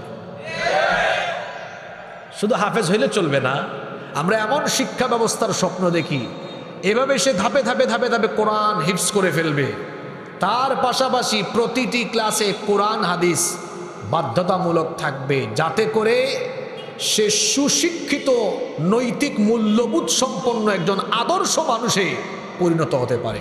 কারণ আমার এই শিক্ষা ব্যবস্থা জাতিকে বেশিরভাগ ক্ষেত্রে চোর ডাকাত উপহার দিয়েছে। আপনি বলবেন হুজুর এমন কথা কেন বললেন? এই যে চোরেরা জামাতের সাথে পালিয়ে গেল, অনেক সচিব পালিয়ে গিয়েছে, এরা কি অশিক্ষিত না শিক্ষিত? জোরে বলেন। আমার দেশে মাঝে মাঝে মসজিদে জুতা চুরি হয়, ওরেও আমরা চোর বলি। আর সচিবালয়ে বসে যে ব্যক্তি চুরি করে তাকেও আমরা চোর বলি। কিন্তু 2 চোরের লেভেল বা ক্যাটাগরি কি একরকম? একটা হলো শিক্ষিত চোর আর একটা অশিক্ষিত চোর। বলেন তো সমাজ আর রাষ্ট্রের জন্য বেশি ক্ষতিকর শিক্ষিত চোর না অশিক্ষিত চোর? অশিক্ষিত চোরও হয়তো 1 2 3 হাজার টাকার জুতা চুরি করবে, তাই না? বা কয়েক হাজার টাকার জুতা চুরি করবে। আর শিক্ষিত চোর, এই চোরের ঘরের চোররা এমন, এরা কলমের খোঁচায় হাজার হাজার কোটি টাকা চুরি করতে পারে। তো এত শিক্ষিত হয়ে এত চুরি করে কেন? কারণ কি? কারণ ও তার একাডেমিক সিস্টেমে বাংলা, ইংরেজি, গণিত, সমাজ, অর্থনীতি, পৌরনীতি, রাষ্ট্রনীতি, হ্যাঁ, তারপরে আইসিটি সব পড়েছে। তার সিলেবাসে কোরআন নাই, হাদিস নাই, দ্বীনি শিক্ষার কোনো বিষয় নাই। এজন্য দ্বীনি শিক্ষা বহির্ভূত এই শিক্ষা তাকে শিক্ষিত করে গড়ে তুললেও শেষ পর্যন্ত এই শিক্ষা ব্যবস্থা তাকে শিক্ষিত চোর, শিক্ষিত ডাকাত, শিক্ষিত দুর্নীতিবাজে পরিণত করেছে। তাহলে বোঝা গেল যে একটি সুন্দর জেনারেশন, সুন্দর দেশ পেতে হলে আগে শিক্ষা ব্যবস্থাকে কি করতে হয়? সুন্দর করতে হয়। গত কয়েক বছর আমরা কি দেখলাম? শিক্ষা ব্যবস্থাতে বানরামি। শরীফ থেকে মনে নাই কি শয়তানি। মুন্না বড় হয়ে হঠাৎ একদিন বলে যে বাবা আমি দেখতে মুন্না হলেও মনে মনে মুন্নি হয়ে গেছি। এই শয়তানি শোনেন নাই আপনারা? এই সকল শয়তানি দিয়ে এই যে জেন জি, আমি তো অবাক হয়ে গিয়েছি, এরা এত বিপ্লবী হলো কেমনে? আমি তো ভাবছি এই শিক্ষা ব্যবস্থা এরা শেষ, কিন্তু এই শিক্ষা ব্যবস্থা দিয়ে তাদেরকে ধ্বংস করা যায়নি। কারণ তাদের ভিতরে দেশপ্রেম আছে, ইমানি চেতনা আছে। আর যে দেশের তরুণ যুবকদের ভেতরে দেশপ্রেম আর ইমানি চেতনা আছে, এই দেশকে অন্য কোনো দেশের অধীন করে দেওয়া যাবে না ইনশাআল্লাহ। সম্মানিত উপস্থিতি, আল্লাহর রসুলের হাদিস, শেষ জামানায় কোরআনের পাঠক বাড়বে, কোরআন বুঝে এই সংখ্যাটা কমে যাবে। আজকে দেখেন আমার যুবকরা যদি কোরআন বুঝতো, যদি আমার যুবকরা কোরআন বুঝতো, এই যুবকেরা কাজটা করলো কি? যেটা আমাদের কাছে অকল্পনীয় ছিল, আমরা যেটা ভাবি নাই, সেটা তারা করে দেখিয়েছে। এই যুবকদের ভেতরে যদি কোরআনের নূর জ্বালিয়ে দেওয়া যায়, কোরআনের আলো জ্বালিয়ে দেওয়া যায়, এই তারুণ্য আগামীর বাংলাদেশকে কোরআনের বাংলাদেশ হিসাবে বিনির্মাণ করবে ইনশাআল্লাহ। এজন্য সকলকে কোরআন শুধু তিলাওয়াত আর পড়ার মধ্যে সীমাবদ্ধ থাকলে হবে না। বছরে একদিন তাফসিরুল কোরআন মাহফিল করলেই আমাদের দায়িত্ব শেষ নয়। প্রতিদিন 10 আয়াত করে কোরআন অর্থসহ পড়েন। কয় আয়াতের কথা বললাম? একটু প্র্যাকটিক্যাল ওয়াজ হোক আজকে। প্রতিদিন যদি আপনি 10 আয়াত করে পড়েন তাহলে 365 দিনে আপনার হয়ে যাবে কত দেখেন, 365 গুণ 10 আপনার হয়ে যাচ্ছে মোট 3650। ঠিক আছে, দেখা যাবে 2 বছরও লাগবে না, আরও কম, হয়তো 10 মাসে পুরা কোরআন একবার আপনার অর্থসহ ব্যাখ্যাসহ পড়া কমপ্লিট হয়ে যাবে। সুবহানাল্লাহ। আপনারা কি পড়েন? পড়েন না। আসেন না আমরা একটু একাডেমিকলি নিজেকে এগিয়ে নেই। এখন বাজারে তাফসির ইবনে কাসির বাংলা পাওয়া যায়। তাফহিমুল কোরআন সবচেয়ে সহজ, সুন্দর, আধুনিক এবং অত্যাধুনিক একটি তাফসির।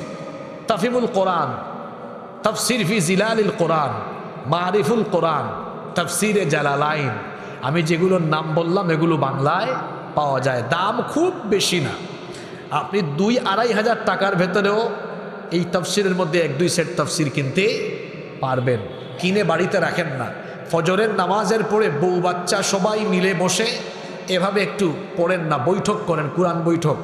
আপনার বউকে বলেন, বিবি তুমি 3 আয়াত পড়ো, ছেলেকে বলেন তুমি 3 আয়াত পড়ো, আরেকজনকে বলেন তুমি 3 আয়াত পড়ো, আরেকজনকে বলেন তুমি 2 আয়াত পড়ো, 10 আয়াত হয়ে গেছে। তারপর আরেকজনকে বলেন তুমি অর্থ দেখে দেখে পড়ো। এরপরে সর্বশেষ আপনি নিজে এনে ওই যে প্রত্যেকটা আয়াতের নিচে দেখবেন টিকাসহ ব্যাখ্যা লেখা থাকে, নিজে পাঠ করে শোনান, সংক্ষিপ্ত একটা মেসেজ দিন, এই আয়াতের শিক্ষা হলো এই। এরকম যদি আমাদের ঘরে ঘরে কোরআনের চর্চা চলতো তাহলে আমাদের প্রত্যেকটি পরিবারের ভেতরে দ্বীনি পরিবেশ থাকতো। আমি আপনাদেরকে অনুরোধ করে যাচ্ছি, আমরা আমাদের এই পাশাকোট না এটা, এই পাশাকোটে আমরা সবাই সিদ্ধান্ত নেই প্রতিদিন আমরা আমাদের ঘরে 10 আয়াত, কমপক্ষে 10 আয়াত অর্থসহ ব্যাখ্যাসহ ঘরের সবাইকে নিয়ে বসে কোরআন বৈঠক করব। পারবেন? তার পাশাপাশি ছোট্ট আরেকটা কাজ দিয়ে যাই, সেটি হচ্ছে আমার আপনার প্রিয় নবীর জীবনী আমরা অনেকে জানি না। আমরা আসুন অন্তত এই যে আর রাহিকুল মাখতুমকে আরো সংক্ষিপ্ত করা হয়েছে, আপনারা জানেন কি না? সফিউর রহমান মুবারকপুরীর লেখা আরেকটা বই আছে, এটা আরো শর্ট হয়ে গেছে। সেটা হলো রাসূলে আরাবী সাল্লাল্লাহু আলাইহি ওয়াসাল্লাম। খুব ছোট্ট একটা বই, এটা অনলাইনে পিডিএফও পাবেন, আপনারা মার্কেট থেকে কিনবেন, 200-250 টাকা হবে। রাসূলে আরাবী, এত সুন্দর এই বইটা, একদম শর্ট করে এত সুন্দর করে রাসূলের সিরাত মুখতাসার একেবারে সংক্ষিপ্ত করে লেখা হয়েছে। এটা পুরোটা আপনি নিজে পড়েন, রাসূলের জন্ম থেকে নিয়ে মিনাল মিলাদি ইলাল ওয়াফাত, জন্ম থেকে মৃত্যু পর্যন্ত রসুলের পুরো জীবনীটা আপনার চোখের সামনে যদি থাকে, আপনার জীবন রসুলের আদর্শে আদর্শিত হবে ইনশাআল্লাহ। এই 2টা কাজ আমরা করতে পারবো তো? এটা যদি না হয় আমাদের জীবন তো কোরআনের মতো হবে না। আমাদের নবী কেমন ছিলেন? আম্মা জানা আয়েশা রাদিয়াল্লাহু আনহাকে গিয়ে সাহাবীরা বললেন আমাদের নবী কেমন ছিলেন? তিনি বললেন কানা খুলুকুহুল কোরআন, কোরআন যেমন আমার নবীর জীবন হলো তেমন। কোরআন হলো প্রিন্টেড কোরআন আর রসুল হচ্ছেন প্র্যাকটিক্যাল কোরআন। সুবহানাল্লাহ। হযরতে আবু বকর সিদ্দিক রাদিয়াল্লাহু আনহু তিনি সূরা বাকারা পড়তে তার সময় লেগেছে প্রায় 8 বছর। কত বছর? আপনি বললেন কি বলেন হুজুর, এটা তো আমার দেশের হাফিজরা 1 ঘন্টায় পড়ে ফেলে। রসুলের সাহাবীরা কি করতেন? রসুলের কাছ থেকে তারা 10 আয়াত শুনতেন, এই 10 আয়াত মুখস্থ করতেন, এই 10 আয়াতের আমল করে তারপরে 11 নম্বর আয়াত শুরু করতেন। আল্লাহু আকবার। আর আমরা কি করি? মুখস্থ তুতা পাখির মতো পড়ি। আল্লাহ নবী বলেছেন এটা শেষ জামানার একটা ভয়াবহ আলামত, মানুষ পড়বে তো পড়বে কিন্তু কিছু বুঝবে না। আমরা যেন এখান থেকে বের হয়ে আসতে পারি, নিজেকে কোরআনওয়ালা বানাই আসেন। আমি তো আজকে বলে দিয়ে গেলাম প্রতিদিন মাত্র কয় আয়াত? 10 মাস। এই আপনার তাইলে বেশি লাগবে না, 1 বছর 10 মাস মানে 24 আর 10 কত? 34 মাসে আমি ধরে নিলাম মাঝে মাঝে মিস হইল, কিন্তু 2 বছরে আমার দ্বারা সম্ভব হবে ইনশাআল্লাহ। আপনি যদি বলেন না হুজুর আমি আরো স্লো করে পড়বো, 5 আয়াত করে পড়েন, তাহলে 4 বছরের ভিতরে পূর্ণাঙ্গ কোরআন একবার পড়া হবে আলহামদুলিল্লাহ। বয়স তো কম হইল না বাবা। আল্লাহর কাছে গেলে আল্লাহ যদি প্রশ্ন করেন কি রে এত কিছু করার টাইম পাইলি, আমি যে কোরআন দিলাম 5 আয়াত করে পড়লেও তো 4 বছরে শেষ হইতো, এটা পড়ার বুঝে টাইম পাস নাই। আহা, জবাব দেওয়ার মতো কোনো কিছু থাকবে তখন? আসুন আমি অনুরোধ করে যাচ্ছি, প্রতিদিন যদি পারেন মিনিমাম ম্যাক্সিমাম 10 আয়াত, মিনিমাম 5 আয়াত পড়বেন তো? আপনারা পড়বেন? সত্যি পড়বেন তো? আল্লাহ সবাইকে তৌফিক দেন। এরপরে আসুন, কষ্ট হচ্ছে নাকি আপনাদের? এখন এমন একটা পয়েন্ট ধরবো যা আপনার সমাজের বাস্তবতার সাথে মিলবে। আল্লাহ নবী বলছেন শেষ জামানায় ভয়াবহ ফিতনা আরম্ভ হবে মসজিদে। এখন আপনারা আমাকে বলেন, মসজিদ কি ইবাদতের জায়গা না ফিতনার জায়গা? কিন্তু আল্লাহ নবী বলেছেন আখিরি জামানায় মসজিদ থেকে ফিতনার প্রকাশ পাবে। আল্লাহ নবী বলেছেন লা তাকুমুস সাআহ, ততদিন পর্যন্ত কিয়ামত হবে না, হাত্তা ইয়াতাবাহান নাসু ফিল মাসাজিদ, যতদিন না মানুষ মসজিদ নিয়ে পরস্পর গর্ব করবে, বড়াই করবে। আজকে তাকিয়ে দেখেন আমার সমাজের দিকে আল্লাহ নবীর বলা কথাগুলো কতটা বাস্তবের সাথে মিলে যাচ্ছে। সত্যি সত্যি আজ এক পাড়ার মানুষ অন্য পাড়ার মানুষের সাথে মসজিদ নিয়ে বড়াই করে। এক এলাকার মানুষ বলে আমরা আমাদের মসজিদ 1 কোটি টাকা দিয়ে বানিয়েছি, অন্যরা বলে তাহলে আমরা 2 কোটি টাকা দিয়ে বানাবো। আপনারা বলবেন হুজুর মসজিদ এটা তো ভালো কাজ, মসজিদ নির্মাণ ভালো কাজে প্রতিযোগিতা করা এটা তো কোনো অসুবিধা নাই। হ্যাঁ সত্যিই অসুবিধা নাই, অসুবিধার জায়গা হলো আল্লাহ নবী বলেছেন আখিরি জামানার মসজিদগুলো বাহিরের দিক থেকে হবে সুন্দর চাকচিক্যময়, কিন্তু ভেতরের অবস্থা হবে খারাপ। প্রশ্ন হলো ভেতরের অবস্থা কেমন খারাপ হবে? আল্লাহ নবী বলেছেন ইন্না মিন আশরাতিস সাআহ, নিশ্চয়ই কিয়ামতের একটা আলামত হলো উলুউন আহলুল ফিসকি ফিল মাসাজিদ, মসজিদগুলোতে মসজিদের ভেতরে ইমানদার তাকওয়াবান মানুষের গলার আওয়াজের চাইতে পাপাচারীদের গলার আওয়াজ বড় হয়ে যাবে। তাকিয়ে দেখেন আপনার সমাজের দিকে মসজিদের ইমাম সাহেবের গলার আওয়াজের চাইতে সুদখুর ঘুষখুর সভাপতি সেক্রেটারির গলার আওয়াজ বড়। মসজিদগুলো খুব সুন্দর, 1 কোটি 2 কোটি টাকা দিয়ে বানানো হয়েছে, কিন্তু মসজিদের ভেতরে হকের কোনো আওয়াজ। আমার দেশে মডেল মসজিদ হয়েছে, কিন্তু মডেল কোনো ইমাম, ওখানে মডেল কোনো খুতবা। আপনারা কি মডেল মসজিদে মডেল কোনো খুতবা শুনেছেন? বলবেন হুজুর মডেল খুতবা কীরকম? এই যে মডেল মসজিদগুলো বানানো হলো, সরকারের যেখানে যেখানে যে সরকারি ক্ষমতায় আসবে, যে অন্যায় করবে, কোনো আলেম কখনো কারো পা চাটা গোলাম হবে না। যেখানেই অন্যায় হবে সেখানেই হকের আওয়াজ বুলন্দ হবে। মডেল মসজিদে আওয়াজ শুনছেন নাকি? জোরে বলেন শুনছেন? এগুলা কিয়ামতের আলামত। মডেল মসজিদ হবে, কিন্তু মিম্বরগুলো মডেল হবে। আল্লাহ নবী বলেছেন সেই মসজিদগুলোর ভেতরে ইমাম সাহেবের গলার আওয়াজের চাইতে আহলুল ফিস্ক এদের গলার আওয়াজ বড় হয়ে যাবে। আর বড় হওয়ার কারণও আছে, কারণ আমার দেশের বেশিরভাগ মসজিদ কমিটির ব্যবস্থাপনায় আমরা তাকওয়াবান মানুষকে দায়িত্ব না দিয়ে টাকা পয়সা প্রভাব প্রতিপত্তি আধিপত্য আর বংশ বড় দেখে কমিটিতে আমরা লোক বসাই বলে ওই মসজিদের ব্যবস্থাপনায় যা হওয়া দরকার তা হয় না। দেখা যায় মসজিদগুলোতে এখন যার টাকা বেশি, ক্ষমতা বেশি, যার বংশ বড়, যার আধিপত্য বেশি, তাকেই মসজিদ কমিটিতে রাখা হয়। এই জন্য দেখা যায় বেশিরভাগ ক্ষেত্রে এই পাপাচারী লোকদের দ্বারা মসজিদ হেদায়াতের দিকে পরিচালিত হয় না, বরং মসজিদ থেকেই অপরাধ জগৎ, অন্যায় জগতের বিরুদ্ধে কোনো কথা হয় না। দেখা যায় পাপী তাপীদের দ্বারা নিয়ন্ত্রণে থাকার কারণে মসজিদ থেকে কোনো হকের আওয়াজ উচ্চারিত হয়। আমার দেশের বেশিরভাগ মসজিদের সভাপতি সেক্রেটারি কোষাধ্যক্ষ এরা অন্যায় হারামের সাথে সম্পৃক্ত, সুদখোর ঘুষখোর চাঁদাবাজ টেন্ডারবাজ অন্যায়কারী অপরাধকারী লোকদেরকে মসজিদের কমিটিতে রাখার কারণে ওই মসজিদগুলো যেভাবে পরিচালনা হওয়ার কথা সেভাবে হয় না। এমনকি 5 ওয়াক্ত নামাজেও আসে না।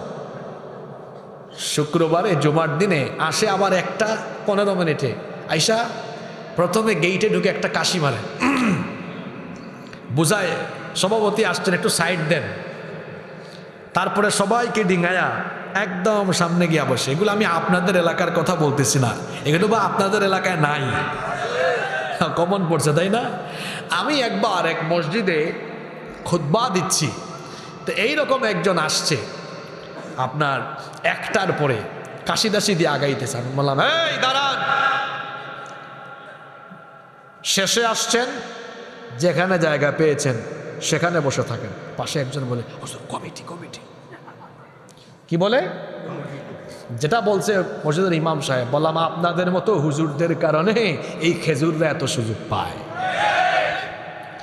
সে কমিটি হোক, সভাপতি হোক আর সেক্রেটারি হোক, ও সামনের কাতারে আসতে হলে ওরে সবার আগে আসতে হবে। ও যদি সবার শেষে আসে তো সবার শেষে তাকে বসে থাকতে হবে। মসজিদটা কার ঘর? এখানে এসে বীর বাহাদুর সাহেবের বাহাদুরি চলবে? আহা, শেষটা আমার মসজিদগুলোর অবস্থা কেমন হবে? অন্য হাদিসে নবীজি আরো বলেছেন, মাসাজিদুহুম আমিরাহ ওয়া হিয়া খারাবুম মিনাল হুদা। মসজিদগুলো চাকচিক্যময় হবে কিন্তু হেদায়াত শূন্য হয়ে যাবে। মসজিদ হবে সুন্দর কিন্তু মসজিদের দৃশ্য হবে অসুন্দর। বলবেন, হুজুর মসজিদের দৃশ্য কেমন অসুন্দর হবে? কোটি কোটি টাকা দিয়ে মসজিদ বানানো হবে কিন্তু সেই মসজিদে মুসল্লি পাওয়া যাবে না। কি আজীব অবস্থা! আহারে, আমার নবীর সময়ে মসজিদ ছিল কাঁচা কিন্তু মুসল্লি ছিল পাকা। নবীজির সময়ে মসজিদ ছিল মসজিদে নববী, উপরে খেজুর পাতার ছাউনি, নিচে কোনো টাইলস ছিল না। মরুভূমির বালিতে তারা সাজদা দিতেন। যখন বৃষ্টি পড়ত কাদা হয়ে যেত, নাকে কপালে অঙ্গ প্রত্যঙ্গে কাদা লেগে যেত। মসজিদ কাঁচা ছিল কিন্তু মুসল্লি পাকা ছিল। আর আমার সমাজের মসজিদগুলো এখন পাকা, মুসল্লির অভাবে মসজিদ পড়ে থাকে ফাঁকা। কি আছে না নাই? ওয়াজ মাহফিলে মানুষের অভাব নাই কিন্তু দেখা যায় মসজিদে আজান হলে মসজিদ হাহাকার করে। ওয়াজ শোনা হলো নফল আর নামাজ আদায় করা হলো ফরজ। নামাজটা কি? নামাজ নিয়ে এত ওয়াজ করলাম, বুঝলেন না। আজকে 2 মিনিটে কিছু কথা বলি, বুঝলে ভালো, না বুঝলে আপনারা আর আমার কিছু বলার নাই। আল্লাহ নবী বলেছেন, বাইনাল আবদি ওয়া বাইনাল কুফরি তারকুস সালাহ। আল্লাহর বান্দা আর কাফিরের মধ্যে পার্থক্য হলো নামাজ ছেড়ে দেওয়া। এটা কি আপনি হৃদয় থেকে উপলব্ধি করেন কথাটা? হ্যাঁ, একটা হলো শোনা আর একটা হলো বুঝা। এই কথাটা অনেকে শুনি, হৃদয় দিয়ে বুঝেন। একটু বুঝার চেষ্টা করেন তো। কাফিরের মধ্যে আর ইমানদারের মধ্যে পার্থক্য হয় নামাজ দিয়ে। কি দিয়ে? জোরে বলেন, কি দিয়ে? শয়তান জান্নাত থেকে বের হয়েছে কি না দেওয়ার কারণে? বলেন, আপনারা বলেন। কয়টা সাজদা দেয় নাই? মাত্র। আর আমাদের 5 ওয়াক্ত শুধু ফরজের সাজদা কয়টা জানেন? না না, 17টা তো হচ্ছে আপনার ওয়াক্ত বলতেছেন আপনি, সরি রাকাত বলতেছেন। বলতেছি শুধু যদি ফরজ নামাজের সাজদা হিসাব করেন তাইলে হবে 34টা শুধু ফরজ। কয়টা? হ্যাঁ বেটা, ইবলিস এক সাজদা না দিয়া জান্নাত থেকে গেট আউট। আর আপনি ডেইলি 34টা না দিয়া আশা করে বসে আসেন আমার জান্নাত কে ঠেকায়। শয়তান কখন হাসে আর কখন কাঁদে এই হাদিসটা ভালো করে শুনুন। হাদিসের শিরোনাম কি? শয়তান কখন হাসে আর কখন। এক ব্যক্তি যখন সাজদা দিল,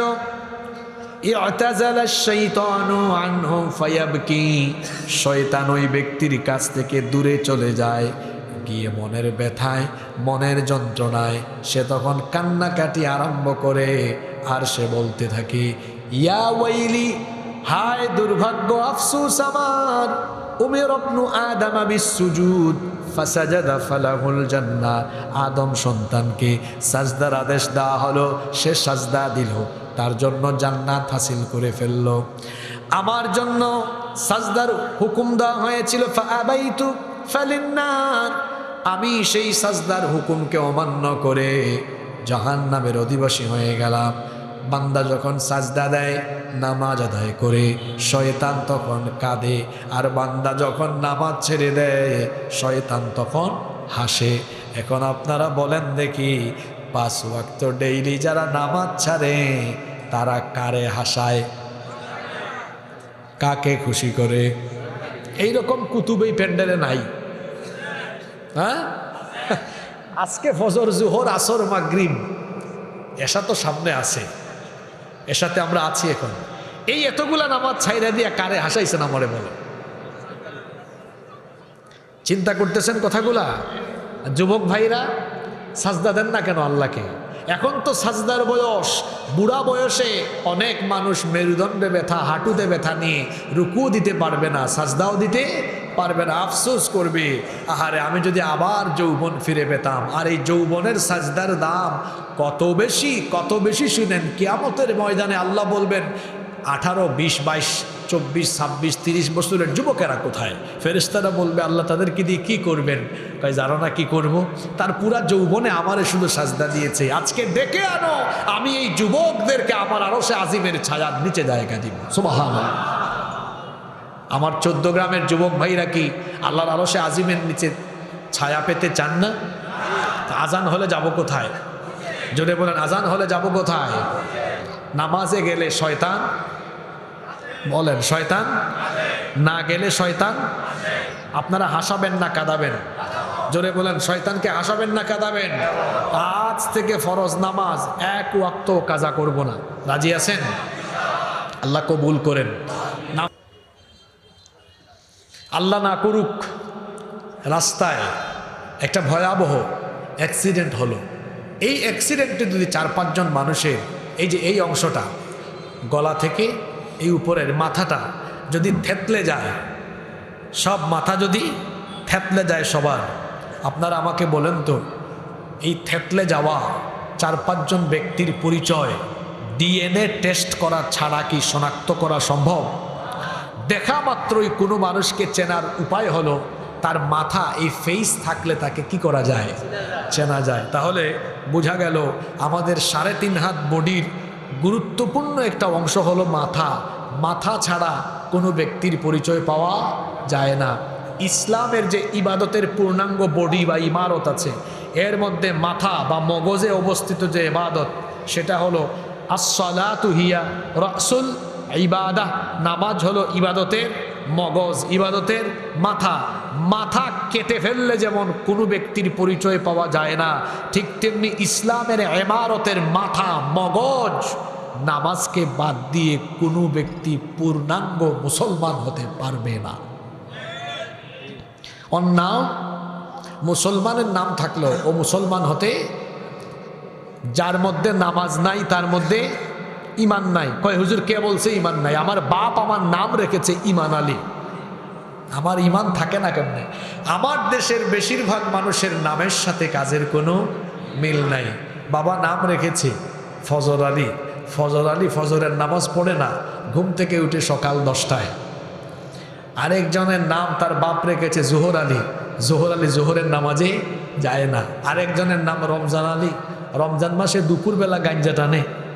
আরেকজনের নাম কুরবান আলী, সামর্থ্য আছে কিপটা বেটা কুরবানি দেয় না। আরেকজনের নাম ইমান আলী, 2-3 হজ করে এসে পাশা কুটে বলে, কিরে তোরা আমারে হাজি ডাকস কেন? আমি কি এখন হাজি আছি নাকি? আমি তো সিনিয়র, 2-3 হজ করছি, আলহাজ বলিস। তার নাম হলো আলহাজ ইমান আলী, আর তার কাম হলো এলাকার যত সুদ আছে, ঘুষ আছে, চাঁদাবাজি, টেন্ডারবাজি, লুটতরাজ, হানাহানি, মারামারি, চুগলখুরি, অর্থাৎ সব অপরাধের সাথে তার সম্পৃক্ততা আছে। এই লোক নামে হলো ইমান আলী, কাজে কর্মে বেঈমান আলী। এরকম বহুত বেঈমান আলী আমার সমাজে নাই? চিন্তা করেছেন? বলে আমি মুসলমান, কিন্তু নামাজ যে ব্যক্তি মুসলমান হয়ে নামাজ ছেড়ে দিয়ে তাকে মুসলমান বলে, ওই ব্যক্তি মুসলমান নয়, ওই ব্যক্তি বেঈমান, তার ঈমান নাই। মুসলমানের সবচেয়ে বড় পরিচয় হলো সে নামাজ ছাড়বে। আল্লাহ নবী সতর্ক করেছেন, শেষ জামানায় মসজিদগুলো হবে মাসাজিদুহুম আমিরা ওয়া হিয়া খারাবুম মিনাল হুদা, মসজিদগুলো হবে চাকচিক্যময় কিন্তু মসজিদগুলো হেদায়াত শূন্য হবে। আমরা কি আমাদের মসজিদকে হেদায়াত শূন্য করব না হেদায়াত দিয়ে পূর্ণ করব? জোরে বলেন, হেদায়াত দিয়ে। তাহলে আজান হলে যাব কোথায়?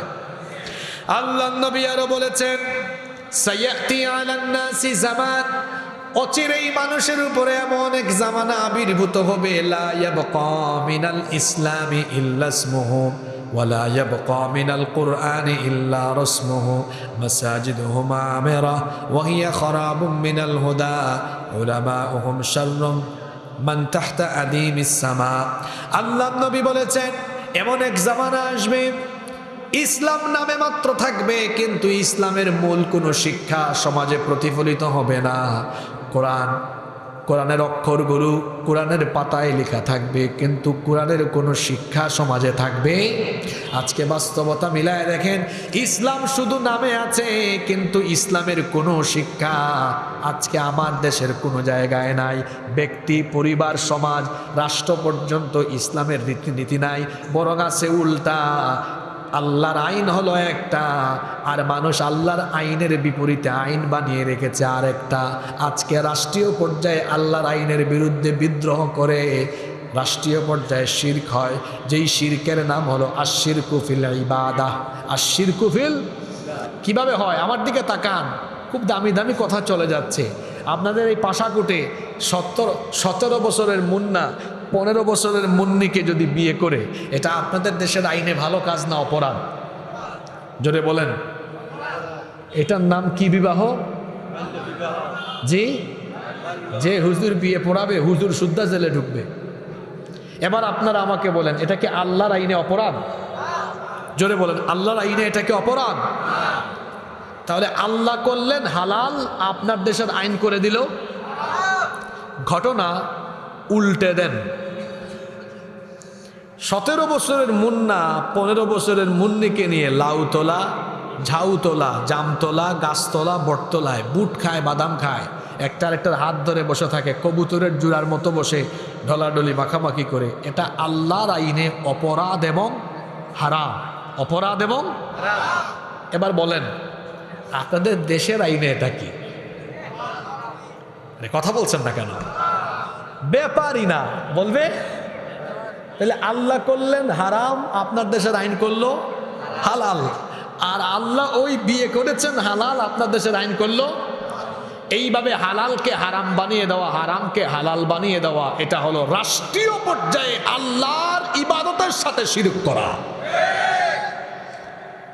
লা ইয়াবকা মিনাল ইসলামি ইল্লা ইসমুহু ওয়ালা ইয়াবকা মিনাল কুরআনি ইল্লা রাসমুহু।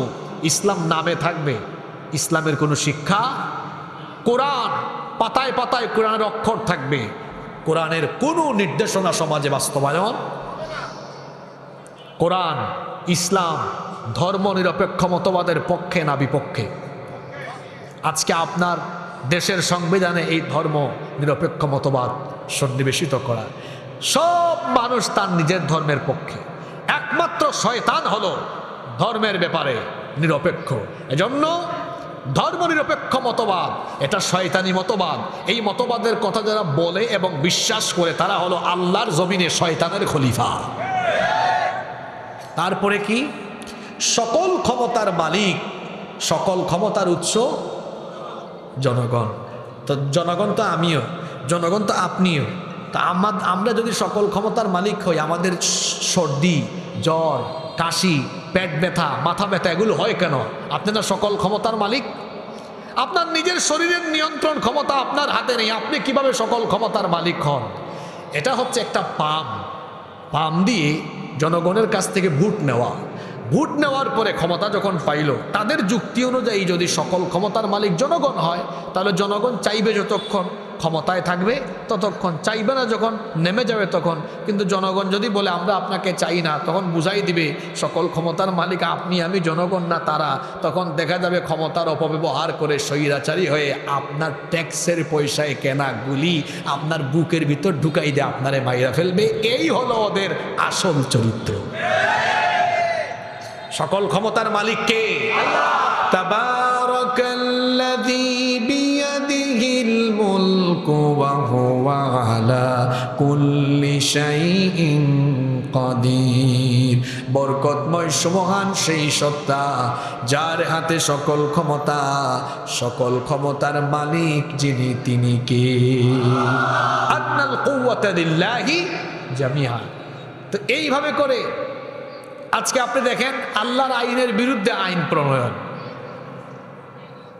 আরো আছে, বহু উদাহরণ দেওয়া যাবে। মদ, মাদক আল্লাহর আইনে কি জায়েজ না হারাম? আপনাদের দেশের আইন কি করছে? না, একবারে হারাম। হ্যাঁ, কি করছে? হারাম। কে বলছে এটা? আপনি? আমার দেশে আছে মাদক নিয়ন্ত্রণ অধিদপ্তর। কি শয়তানি নাম! এটার নাম হওয়া উচিত ছিল মাদক নির্মূল অধিদপ্তর। নিয়ন্ত্রণ দিয়েছে কেন জানেন? আপনাদেরকে নিয়ন্ত্রিত মাত্রায় খাওয়াবে। একটু ঢাকায় যান, দেখবেন নিয়ন্ত্রিত মাত্রায় ব্যবস্থা আছে। এই যে গত সপ্তাহে গুলশানে আমি দুপুরের খাবার খাচ্ছি, এক রেস্টুরেন্টে ঢুকবো, তো দেখি এক রেস্টুরেন্টের সামনে লেখা আছে মাদক নিয়ন্ত্রণ অধিদপ্তর কর্তৃক অনুমোদিত বারের বিশেষ ব্যবস্থা রয়েছে। কি আছে না এরকম? তাইলে ওখানে নিয়ন্ত্রিত মাত্রায় দেওয়া হয়। আল্লাহর আইনে কথা বলেন না কেন? আপনার দেশের আইনে নিয়ন্ত্রিত মাত্রায়। তাইলে এটা কি আল্লাহর আইনের বিরুদ্ধে বিদ্রোহ নয়? এটা কি রাষ্ট্রীয় পর্যায়ে? বিয়ে শাদী শয়তানের তরিকায় হবে না। আমাদের বিয়ে শাদীর অনুষ্ঠানগুলো হবে কার তরিকায়? জোরে বলেন, কার তরিকায়? রসুলের তরিকায়। রাজি আছেন তো? শেষ জামানার আরেকটি ফিতনার কথা বলে আমি আজকে শেষ করব ইনশাআল্লাহ। আল্লাহ নবী বলেছেন আখিরি জামানায় ঘন ঘন বিভিন্ন ধরনের বালা মুসিবত আসবে। এই বালা মুসিবতগুলো কেন আসবে? আল্লাহ নবী বলেছেন ঘন ঘন ভূমিকম্প হবে, ঘন ঘন প্রাকৃতিক দুর্যোগ দেখা দিবে। এর কারণ হলো ইদা কানাল মাগনামু দুওয়ালা, রাষ্ট্রীয় সম্পদকে নিজের সম্পদ মনে করে যখন রাষ্ট্রীয় দায়িত্বে থাকা লোকজন ভোগ করা আরম্ভ করবে, তখন এই বিপদ আসবে। আজকে আমার সমাজে কি এই ধরনের লোক নেই যারা রাষ্ট্রীয় সম্পদকে নিজের বাপদাদার সম্পদের মতো ভোগ করে? জোরে বলেন নাই? যে ফেরাউন গেল, সে কি বলল? আমার পিয়ন ছিল কত কোটি টাকার মালিক, কি ছাড়া চলে না। তাই পিয়নের অবস্থা যদি এই হয়, তা বাকিগুলোর অবস্থা কি হবে বুঝতেই তো পারছেন। এই জন্য তো চোরের দল জামাতের সাথে পালিয়ে গিয়েছে। ইদা কানাল মাগনামু দুওয়ালা, রাষ্ট্রীয় সম্পদ যখন নিজের সম্পদ মনে করে ভোগ করা আরম্ভ করবে। ওয়াল আমানাতু মাগনামা, যখন আমানতের খেয়ানত আরম্ভ হবে। ওয়াজ যাকাতু মাগরামা, যাকাতকে মানুষ যখন জরিমানার মতো মনে করবে। অত আল্লিমা লিগাইরিদ্দিন, দ্বীনি শিক্ষা বিবর্জিত শিক্ষা ব্যবস্থা যখন চালু হবে। ওয়া আতাআর রাজুলু যাওজাতাহু ওয়া আক্কা উম্মাহু, মানুষ যখন বউয়ের আনুগত্য আরম্ভ করবে আর মায়ের সাথে বেয়াদবি আরম্ভ করবে।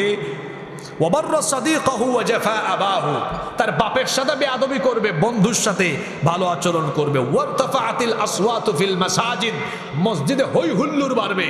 তারপরে আল্লাহর নবী বলেছেন ওয়াসাদাল কাবিলাতা ফাসিকুহুম, ফাসিকরা বিভিন্ন কবিলা গোত্রের সমাজের নেতা যখন হয়ে যাবে। ওয়া কানা যাঈমুল কওমি আরযালাহুম, শুধুমাত্র ডরে ভয়ে যখন খারাপ লোকদের নেতৃত্ব মেনে নিয়ে তাদেরকে সম্মান করা হবে। ওয়া শুরিবাতুল খুমুর ওয়া লুবিসাল হারির, মাদককে যখন মানুষ সহজলভ্য মনে করে সেবন আরম্ভ করবে, আর মানুষ যখন রেশমি পোশাককে জায়েজ মনে করবে। ওয়াত্তুখিদাতিল খাইরাতু ওয়াল মাআজিফ, নায়ক নায়িকা গায়িকাদেরকে যখন, নর্তকীদেরকে মানুষ যখন গ্রহণ করবে, এই রকম পরিস্থিতিতে আমার উম্মত যখন ধাবিত হবে। যেগুলার কথা বললাম সমাজে আসে না নাই? এগুলা আসে না নাই? আল্লাহ নবী বলেছেন যদি এগুলো আরম্ভ হয়ে যায় তাহলে আমার উম্মতের মধ্যে এমন অবস্থা আসবে। ফালিয়ারতাকিবু ইনদা যালিকা রিহান হামরাউ আও খাসফান আও মাসখান ওয়া কাযফান, আল্লাহ নবী বলেছেন অপেক্ষা করো, আগুনের বায়ুর গজব আসবে, চেহারার বিকৃতির গজব আসবে, ভূমিধস আসবে, ভূমিকম্প আসবে। এই হাদিসে প্রায় 15টি অপকর্মের কথা বলা হয়েছে। আজকে মিলাইয়া দেখেন 15টা অপকর্ম আমার সমাজে চালু আছে। এই অপকর্ম থেকে নিজেকে সেফ রাখতে না পারলে এই ভয়াবহ জামানার ফিতনায় আমরা নিজেরা শেষ হয়ে যাব। সর্বশেষ আপনাদের প্রতি আমার আরজি আবেদন থাকবে, অনুরোধ থাকবে, এই ফিতনার জামানা থেকে আসুন, নিজেকে ফিতনা থেকে বাঁচাই। এমন এক যুগে বাস করি আমরা, নিজের ইমান ঠিক রাখা আজকে বড় কঠিন। বললাম তো মোবাইলের কথা, পত্রিকা হাতে নিয়েছেন, পত্রিকা পড়বেন, ওখানেও নগ্ন অর্ধনগ্ন মহিলাদের ছবি দিয়ে রেখেছে। আপনি রাস্তাঘাটে বের হয়েছেন, বিলবোর্ড সাইনবোর্ড বিভিন্ন বিজ্ঞাপনে নগ্ন অর্ধনগ্ন বিভিন্ন বিজ্ঞাপন দিয়ে রাখা হয়েছে। আপনার চোখের হেফাজত এটা যেন আজকের যুগে বড় চ্যালেঞ্জের ব্যাপার হয়ে দাঁড়িয়েছে। এই ফিতনার জামানায় নিজের ইমানকে বাঁচিয়ে রাখা হবে সবচাইতে বড় কঠিন। এই কঠিন কাজটা করতে পারলে পরীক্ষা যত কঠিন হয়, ফলাফলও পুরস্কারটা তো তেমন হওয়ার কথা। এই জন্য তো নবীজি বলেছেন, সাহাবিদেরকে একদিন বললেন, নবীজি একদিন কুবার মসজিদ থেকে, শেষ হাদিসটা শোনেন, কুবার মসজিদ থেকে বের হয়ে হাঁটতেছেন। আল্লাহর নবী তখন বললেন, আমি আমার ভাইদের ব্যাপারে চিন্তা করছি। সাহাবীরা তখন বললেন, আপনার ভাই কারা? আমরা কি আপনার ভাই নই? নবীজি বললেন, না, তোমরা আমার ভাই না, তোমরা আমার সাহাবী। তখন তারা বললে, আপনার ভাই কারা? নবীজি তখন বললেন, ওই যে শেষ জামানায় তোমরা তো আমাকে দেখেছো, আমি কিভাবে নামাজ পড়ি, আমি কিভাবে ইবাদত করি, দেখে দেখে শিখেছো। তোমরা তো আমার চেহারাও দেখেছো, কিন্তু আমাকে না দেখে, আমার চেহারা না দেখে, আমার ইবাদতের সিস্টেম না দেখেও যারা আমার প্রেমে মাতোয়ারা হয়ে আমাকে অনুসরণ করবে, তারা আমার ভাই। কিয়ামতের দিন যদি তোমাদের দিকে আমার রহমতের নজর যায় একবার, যারা আখেরি জামানায় আমার আদর্শের উপরে অবিচল থাকবে, তাদের উপরে আমার রহমতের নজর যাবে 100 বার। সেই নবী আমার আপনার জন্য কেঁদে গিয়েছেন, আবার সামনে কাঁদবেনও। যখন কবর খুলে যাবে, কবর খুলে যাওয়ার পরে ইসরাফিলের দ্বিতীয় সিংহার পরবর্তী অবস্থা এটা, কবর খুলে যাওয়ার পরে সর্বপ্রথম কবর থেকে উঠানো হবে আমার আপনার নবী মুহাম্মাদুর রাসূলুল্লাহ সাল্লাল্লাহু আলাইহি ওয়াসাল্লাম। ফাইয়াবকি ওয়া ইয়াকুল, অতঃপর তিনি কাঁদবেন আর বলবেন, ইয়া জিবরিল আইনা উম্মতি। তখনও তিনি বলবেন, হে জিবরিল, আমার উম্মত কোথায়? জিবরিল বলবেন, আপনি কি কবর থেকে উঠে আপনার উম্মতের কথা স্মরণ করছেন? তিনি বলবেন, কেন স্মরণ করব না, কেন স্মরণ করব না, কারণ আমি ছাড়া তো আমার উম্মতের আর কেউ নাই। আমার উম্মত কোথায় বলো? তারা কি জাহান্নামের কিনারে চলে গেল নাকি? আল্লাহ তাআলা তখন ডাক দিবেন, ও নবী, টেনশনের কোনো কারণ নাই, আমি আপনাকে সুযোগ দিব, আপনার পছন্দের উম্মতদেরকে আপনি সুপারিশ করে করে জান্নাতে নিতে পারবেন। সুবহানাল্লাহ। তো এই সুযোগ তো আমি আপনি পাবো তখন আমরা রসুলের আদর্শের উপরে টিকে থাকতে পারবো। যখন রসুলের আদর্শের উপরে টিকে থাকতে হলে নিজের জীবনের সব কিছুতে যাকে ফলো করে জীবন চালাতে হবে তিনি আমার আপনার নবী মুহাম্মাদুর রাসূলুল্লাহ সাল্লাল্লাহু আলাইহি ওয়াসাল্লাম। চলাফেরা, নিজের চলাফেরা, কথা বলা, নিজের সব কিছুকে রসুলের আদলে তৈরি করতে হবে। দেখেন না, এখন চুল রাখে মেসি কাটিং, নেইমার কাটিং। যুবক ভাইদের কথা বলছি আর কি, এখন তার চুলের কাটিং মেসি কাটিং আর নেইমার কাটিং হবে কেন? একজন যুবক তো মাথা থেকে পা পর্যন্ত অনুসরণ করবে মুহাম্মাদুর রাসূলুল্লাহ সাল্লাল্লাহু আলাইহি ওয়াসাল্লাম। আপনি যাকে অনুসরণ করছেন ওদের চরিত্রের কোনো ঠিক ঠিকানা নাই। যুবক ভাইদের চরিত্র মেসি আর নেইমার নয়, তাদের আদর্শ, আদর্শ হবেন মুহাম্মাদুর রাসূলুল্লাহ সাল্লাল্লাহু আলাইহি ওয়াসাল্লাম। এখন চুলের কাটিং দেখলে আমার বড় অবাক লাগে। আপনারা দেখবেন চুলের কাটিং, এখন অনেকে চুল রাখে ডানেও নাই, বামেও নাই, পিছনেও নাই, শুধু এই মাঝখান দিয়ে আছে। দেখলে মনে হয় যেন পাখির বাসা। ওই যে দেশি মুরুগ, আমি জানি না আপনারা আপনাদের এলাকায় আঞ্চলিক ভাষায় কি বলেন। দেশি মুরুগের মাথার মধ্যে দেখবেন ওই যে, এটাকে আমাদের এলাকায় বলে জুট, অনেক এলাকায় জুটি বলে, চুট বলে। আপনারা কি বলেন? এটার নাম আমি দিয়েছি, কি বলেন আপনারা? জুট না জুটি? এটার নাম হলো মুরগা জুটি কাটিং। এরকম চুল অনেকের আছে না? আমি তো একটু মঞ্চ একটু উঁচা হওয়ায় দেখা যাচ্ছে, তো এখানেও একজন আছে দেখা যাচ্ছে, মাথাটা একটু ঝুঁকায় ঝুঁকায় রাখতেছে, তারপরে এইদিকে ব্লেড দিয়ে একটু টান মারে, আছে না? এরকম চলা যাবে না। তারপরে কি করে? প্যান্ট, পায়জামা, লুঙ্গি, নামাতে নামাতে কোথায় চলে গিয়েছে? টাকনোর নিচে চলে গিয়েছে। এটা কি রসুলের আদর্শ হলো? আল্লাহ নবী বলেছেন ওই ব্যক্তির দিকে কিয়ামতের দিন আল্লাহ তাকাবেন না, তার সাথে আল্লাহ কথা বলবেন না, তাকে আল্লাহ পবিত্র করবেন না, এমনকি তাকে আল্লাহ জাহান্নামের আগুন থেকে মুক্তিও দিবেন না। তখন তাকে জিজ্ঞেস করা হলো, গো আল্লাহর নবী, কোন ব্যক্তি সম্পর্কে আপনি এই কথা বলছেন? আল্লাহর নবী তখন বললেন, যেই ব্যক্তি টাকনুর নিচে কাপড় ঝুলাইয়া হাঁটে। টাকনুর নিচে কাপড় ঝুলাইয়া হাঁটবেন না। অনেকে গ্রামে লুঙ্গি পরে হাঁটে, এমনভাবে লুঙ্গি টাকনুর নিচে, দেখলে মনে হয় গ্রামের মানুষ তাকে এলাকার ঝাড়ুদার হিসাবে নিয়োগ করেছে। এমনভাবে হাঁটে, হাঁটার সময় একদম তার লুঙ্গি রাস্তার সব ধুলাবালু ময়লা নিয়ে যায়। এরকম একজনকে আমি পাইছি একবার। পাওয়ার পরে বললাম, ভাই, এলাকার মানুষ কি আপনাকে ঝাড়ুদার হিসাবে নিয়োগ দিল নাকি? আমাকে বলে, আপনি হুজুর হয়ে মস্কারা করেন? বললাম, না না না, ঠাট্টা করছি না তো, দেখেন আপনার লুঙ্গি তো ঝাড়ুর কাজ করছে। এরকম অনেক মানুষ আসে না নাই? যুবক ভাইদেরকে বললে তারা বলে, হুজুর এরকম তো টাকনুর উপরে উঠালে আনস্মার্ট লাগে, খ্যাত খ্যাত লাগে।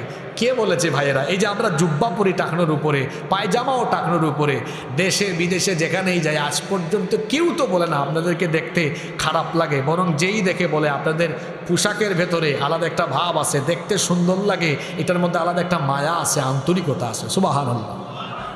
নবীর সুন্নত মানার ভেতরে কি আছে? স্মার্টনেস আছে। তারপরে আমার রসুলের আদর্শ আমি মানি, মুখে মুখে বলি, কিন্তু আমি দাড়ি রাখতে পারি না। কেন? দাড়ি রাখলে কি হয়েছে? পৃথিবীর কি কোনো নবী রাসূল এমন ছিলেন যার দাড়ি ছিল না?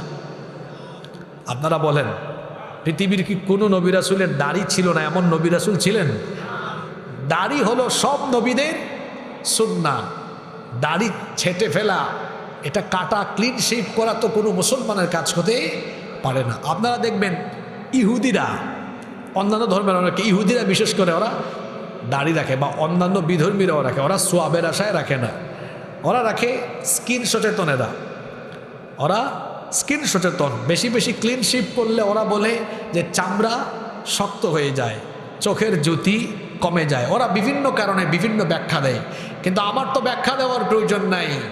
আমি তো দাড়ি রাখি আমার নবীকে অনুসরণ করে। সুবহানাল্লাহ। এটা একটা গুরুত্বপূর্ণ সুন্নাহ। দাড়ি হলো পুরুষত্বের প্রতীক, পুরুষত্বের আলামত। অনেক যুবকেরা বলে, হুজুর দাড়ি রাখতাম কেমনে? যদি মেয়েরা পছন্দ না করে, না করলে নাই। দাড়ি রাখার কারণে যদি কোনো মেয়ে আপনাকে পছন্দ না করে, তাহলে বুঝবেন এক জাহান্নামী নারী থেকে আল্লাহ আপনাকে বাঁচিয়ে দিয়েছেন।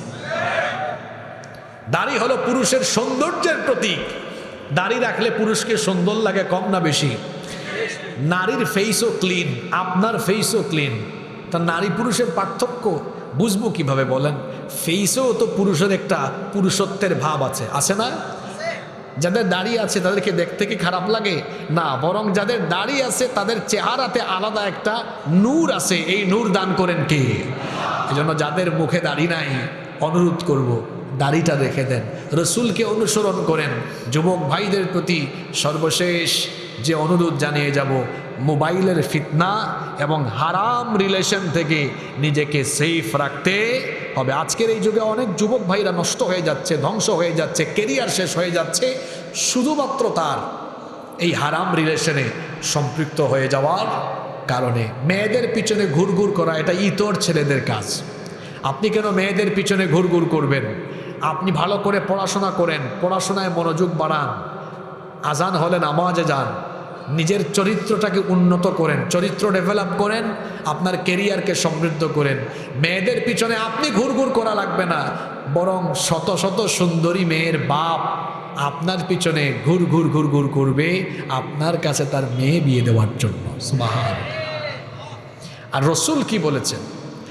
আল্লাহর রসুল আপনার ব্যাপারে বলেছেন, মাইয়াদমাল্লি মা বাইনা লাহিয়াইহি ওয়া রিজলাইহি আদমানু লাহুল জান্নাহ। যে ব্যক্তি তার দু চোয়ালের মধ্যবর্তী জায়গা অর্থাৎ জিহবা আর তার দু উরুর মধ্যবর্তী জায়গা অর্থাৎ লজ্জাস্থান, এই দুটো জিনিসের জিম্মাদারি যারা গ্রহণ করবে, অর্থাৎ যারা তাদের চরিত্র হেফাজত করবে, আল্লাহ নবী বলেছেন কাল কিয়ামতের দিন আমি নবী নিজে তার জন্য জান্নাতের জিম্মাদার হয়ে যাব।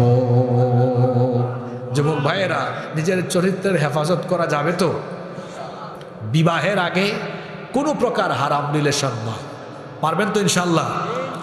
বিয়ের বয়স হয়ে গেলে বিয়ে করে ফেলতে হবে, বিয়ে করতে দেরি করাও যাবে না। আর আমার গার্ডিয়ান যত বাবারা আছেন, বাড়ি থেকে যে মায়েরা শুনছেন, ছেলে মেয়েদের বিয়ে দিতে বেশি লেট করেন না। আপনারা তো বলেন তুই আগে নিজের পায়ে দাঁড়া, এখন কিসে মানুষের পায়ের উপর দাঁড়ায় আছে নাকি? বিয়ের সম্পর্ক এটা কেরিয়ারের সাথে নয়, বিয়ের সম্পর্ক হলো চরিত্রের সাথে। কিসের সাথে?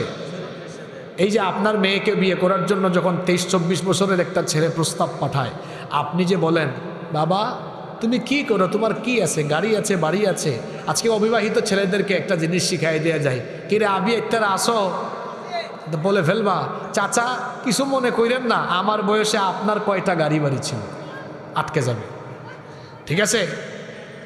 24-25 বছর বয়সে কি সম্পদশালী হওয়া যায়?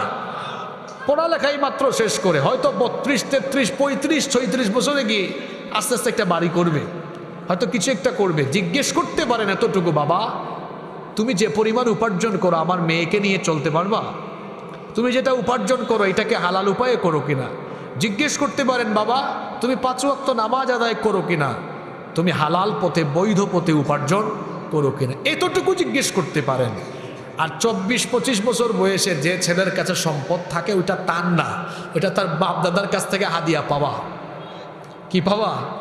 বাপদাদার থেকে পাইছে। যারা বাপদাদার পরিচয়ে সমাজে চলে এরা হলো গাধা, আর যারা নিজের পরিচয়ে চলে তারা হলো শাহজাদা। বাপদাদার কাছ থেকে সম্পদ পেয়েছে এমন গাধার কাছে মেয়ে বিয়ে দিয়েন না। যেই ছেলে অল্প টাকা 15, 20, 25, 30 হাজার টাকা উপার্জন করে নিজের পরিচয়ে সমাজে চলে, এই রকম শাহজাদার কাছে মেয়ে বিয়ে দেন, আপনার মেয়ে সুখে শান্তিতে থাকবে। কথা বুঝতে পেরেছেন? তাহলে গাধা নয়, মেয়েকে বিয়ে দিতে হবে কার কাছে? বিবাহের ক্ষেত্রে তো দিনদারিতা দেখতে হয়। বলেছেন মুহাম্মদ, আমরা বলি সাল্লাল্লাহু, আল্লাহ নবী বলেছেন মেয়েদেরকে বিয়ের সময় 4টা জিনিস দেখা হয়। তুনকাহুল মারআতু লিআরবা, লিমালিহা ওয়া লিহাসবিহা ওয়া লিজামালিহা ওয়া লিদীনিহা। তার বংশমর্যাদা, তার বাপের সম্পদ, তার রূপ সৌন্দর্য, তার দিনদারিতা। নবীজি বলেছেন এই 4টার মধ্যে সবার উপরে ফাযফার বিদাতিদ্দীনি তারিবাতি ইয়াদাক, দিনদারিতাকে প্রাধান্য দাও। কারণ মান রাযাকাহুল্লাহু ইমরাআতান সালিহা ফাকাদ আ'আনাহু আলা শাতরি দীনি। আল্লাহর নবী বলেছেন আল্লাহ যাকে দয়া করে একজন নেককার স্ত্রী দান করেছেন, আল্লাহ তাকে ইসলামের অর্ধেক নেয়ামত দান করে দিয়েছেন। তো অর্ধেক পাইলে বাকি আছে কত? আরো অর্ধেকের দরকার নাই আপনাদের? ওই অর্ধেকের কথাও নবীজি হাদিসের শেষে বলে দিয়েছেন, ফালইয়াত্তাকিল্লাহা ফিন্নিসফিল বাকি। বাকি অর্ধেকের ব্যাপারে সে যেন আল্লাহকে ভয় করে জীবন পরিচালনা করে। যদি আল্লাহর ভয় অন্তরে থাকে, এরকম যদি জীবন চালায়, বাকি অর্ধেক নিয়ামত আল্লাহ তাকে দান করে দিবেন। এজন্য যুবক ভাইদেরকে বলছি, খালি সুন্দরী ললনা জরিনা সকিনা দেখলে দৌড়াইয়েন না। এটা যদি দিনদার না হয়, নেককার না হয়, আপনার জীবন একেবারে শেষ হয়ে যাবে। এজন্য দিনদারিতাকে প্রাধান্য দিতে হবে। আমার বাবারা যারা আছেন, ছেলে মেয়ে যারাই বিয়ে দিবেন, দিনদার ছেলে দিনদার মেয়ে, অর্থাৎ দিনদারিতাকে প্রাধান্য দিতে হবে। বহু পরিবার এমন আছে, টাকা আছে, পয়সা আছে, টাইলসওয়ালা বাড়ি গাড়ি সব আছে, কিন্তু পরিবারে কোনো সুখ নাই। কিন্তু টিনের বাড়ি, ছেলে মেয়ে উভয়ে যদি আল্লাহকে ভয় করে দিনদারিতার ভিত্তিতে জীবনযাপন করে, ওই ঘরে সুখ শান্তি বরকত দিয়ে যিনি ভরপুর করে দিবেন তিনি কি? আসুন এই শেষ জামানার সকল ধরনের ফিতনা থেকে, এটাও আর একটা ফিতনা যে বিবাহ শাদীতে আমরা আজকে দিনদারিতা না দেখে সৌন্দর্য, টাকা পয়সা এগুলো দেখি। আসুন আমরা শেষ জামানার চলমান পরিদৃশ্যমান সকল ফিতনা থেকে নিজেদের ঈমানকে সেফ রেখে আমরা সবাই আল্লাহর দ্বীনের পথে অটল অবিচল থাকার প্রাণান্তকর চেষ্টা করি। আল্লাহ তাআলা আমাদের সবাইকে তৌফিক দান করেন। আমরা সবাই বলি আমিন। সুবহানাকা আল্লাহুম্মা ওয়া বিহামদিকা আশহাদু আল্লা ইলাহা ইল্লা আনতা আস্তাগফিরুকা ওয়া আতুবু ইলাইক। আসসালামু আলাইকুম ওয়া রাহমাতুল্লাহি ওয়া বারাকাতুহু।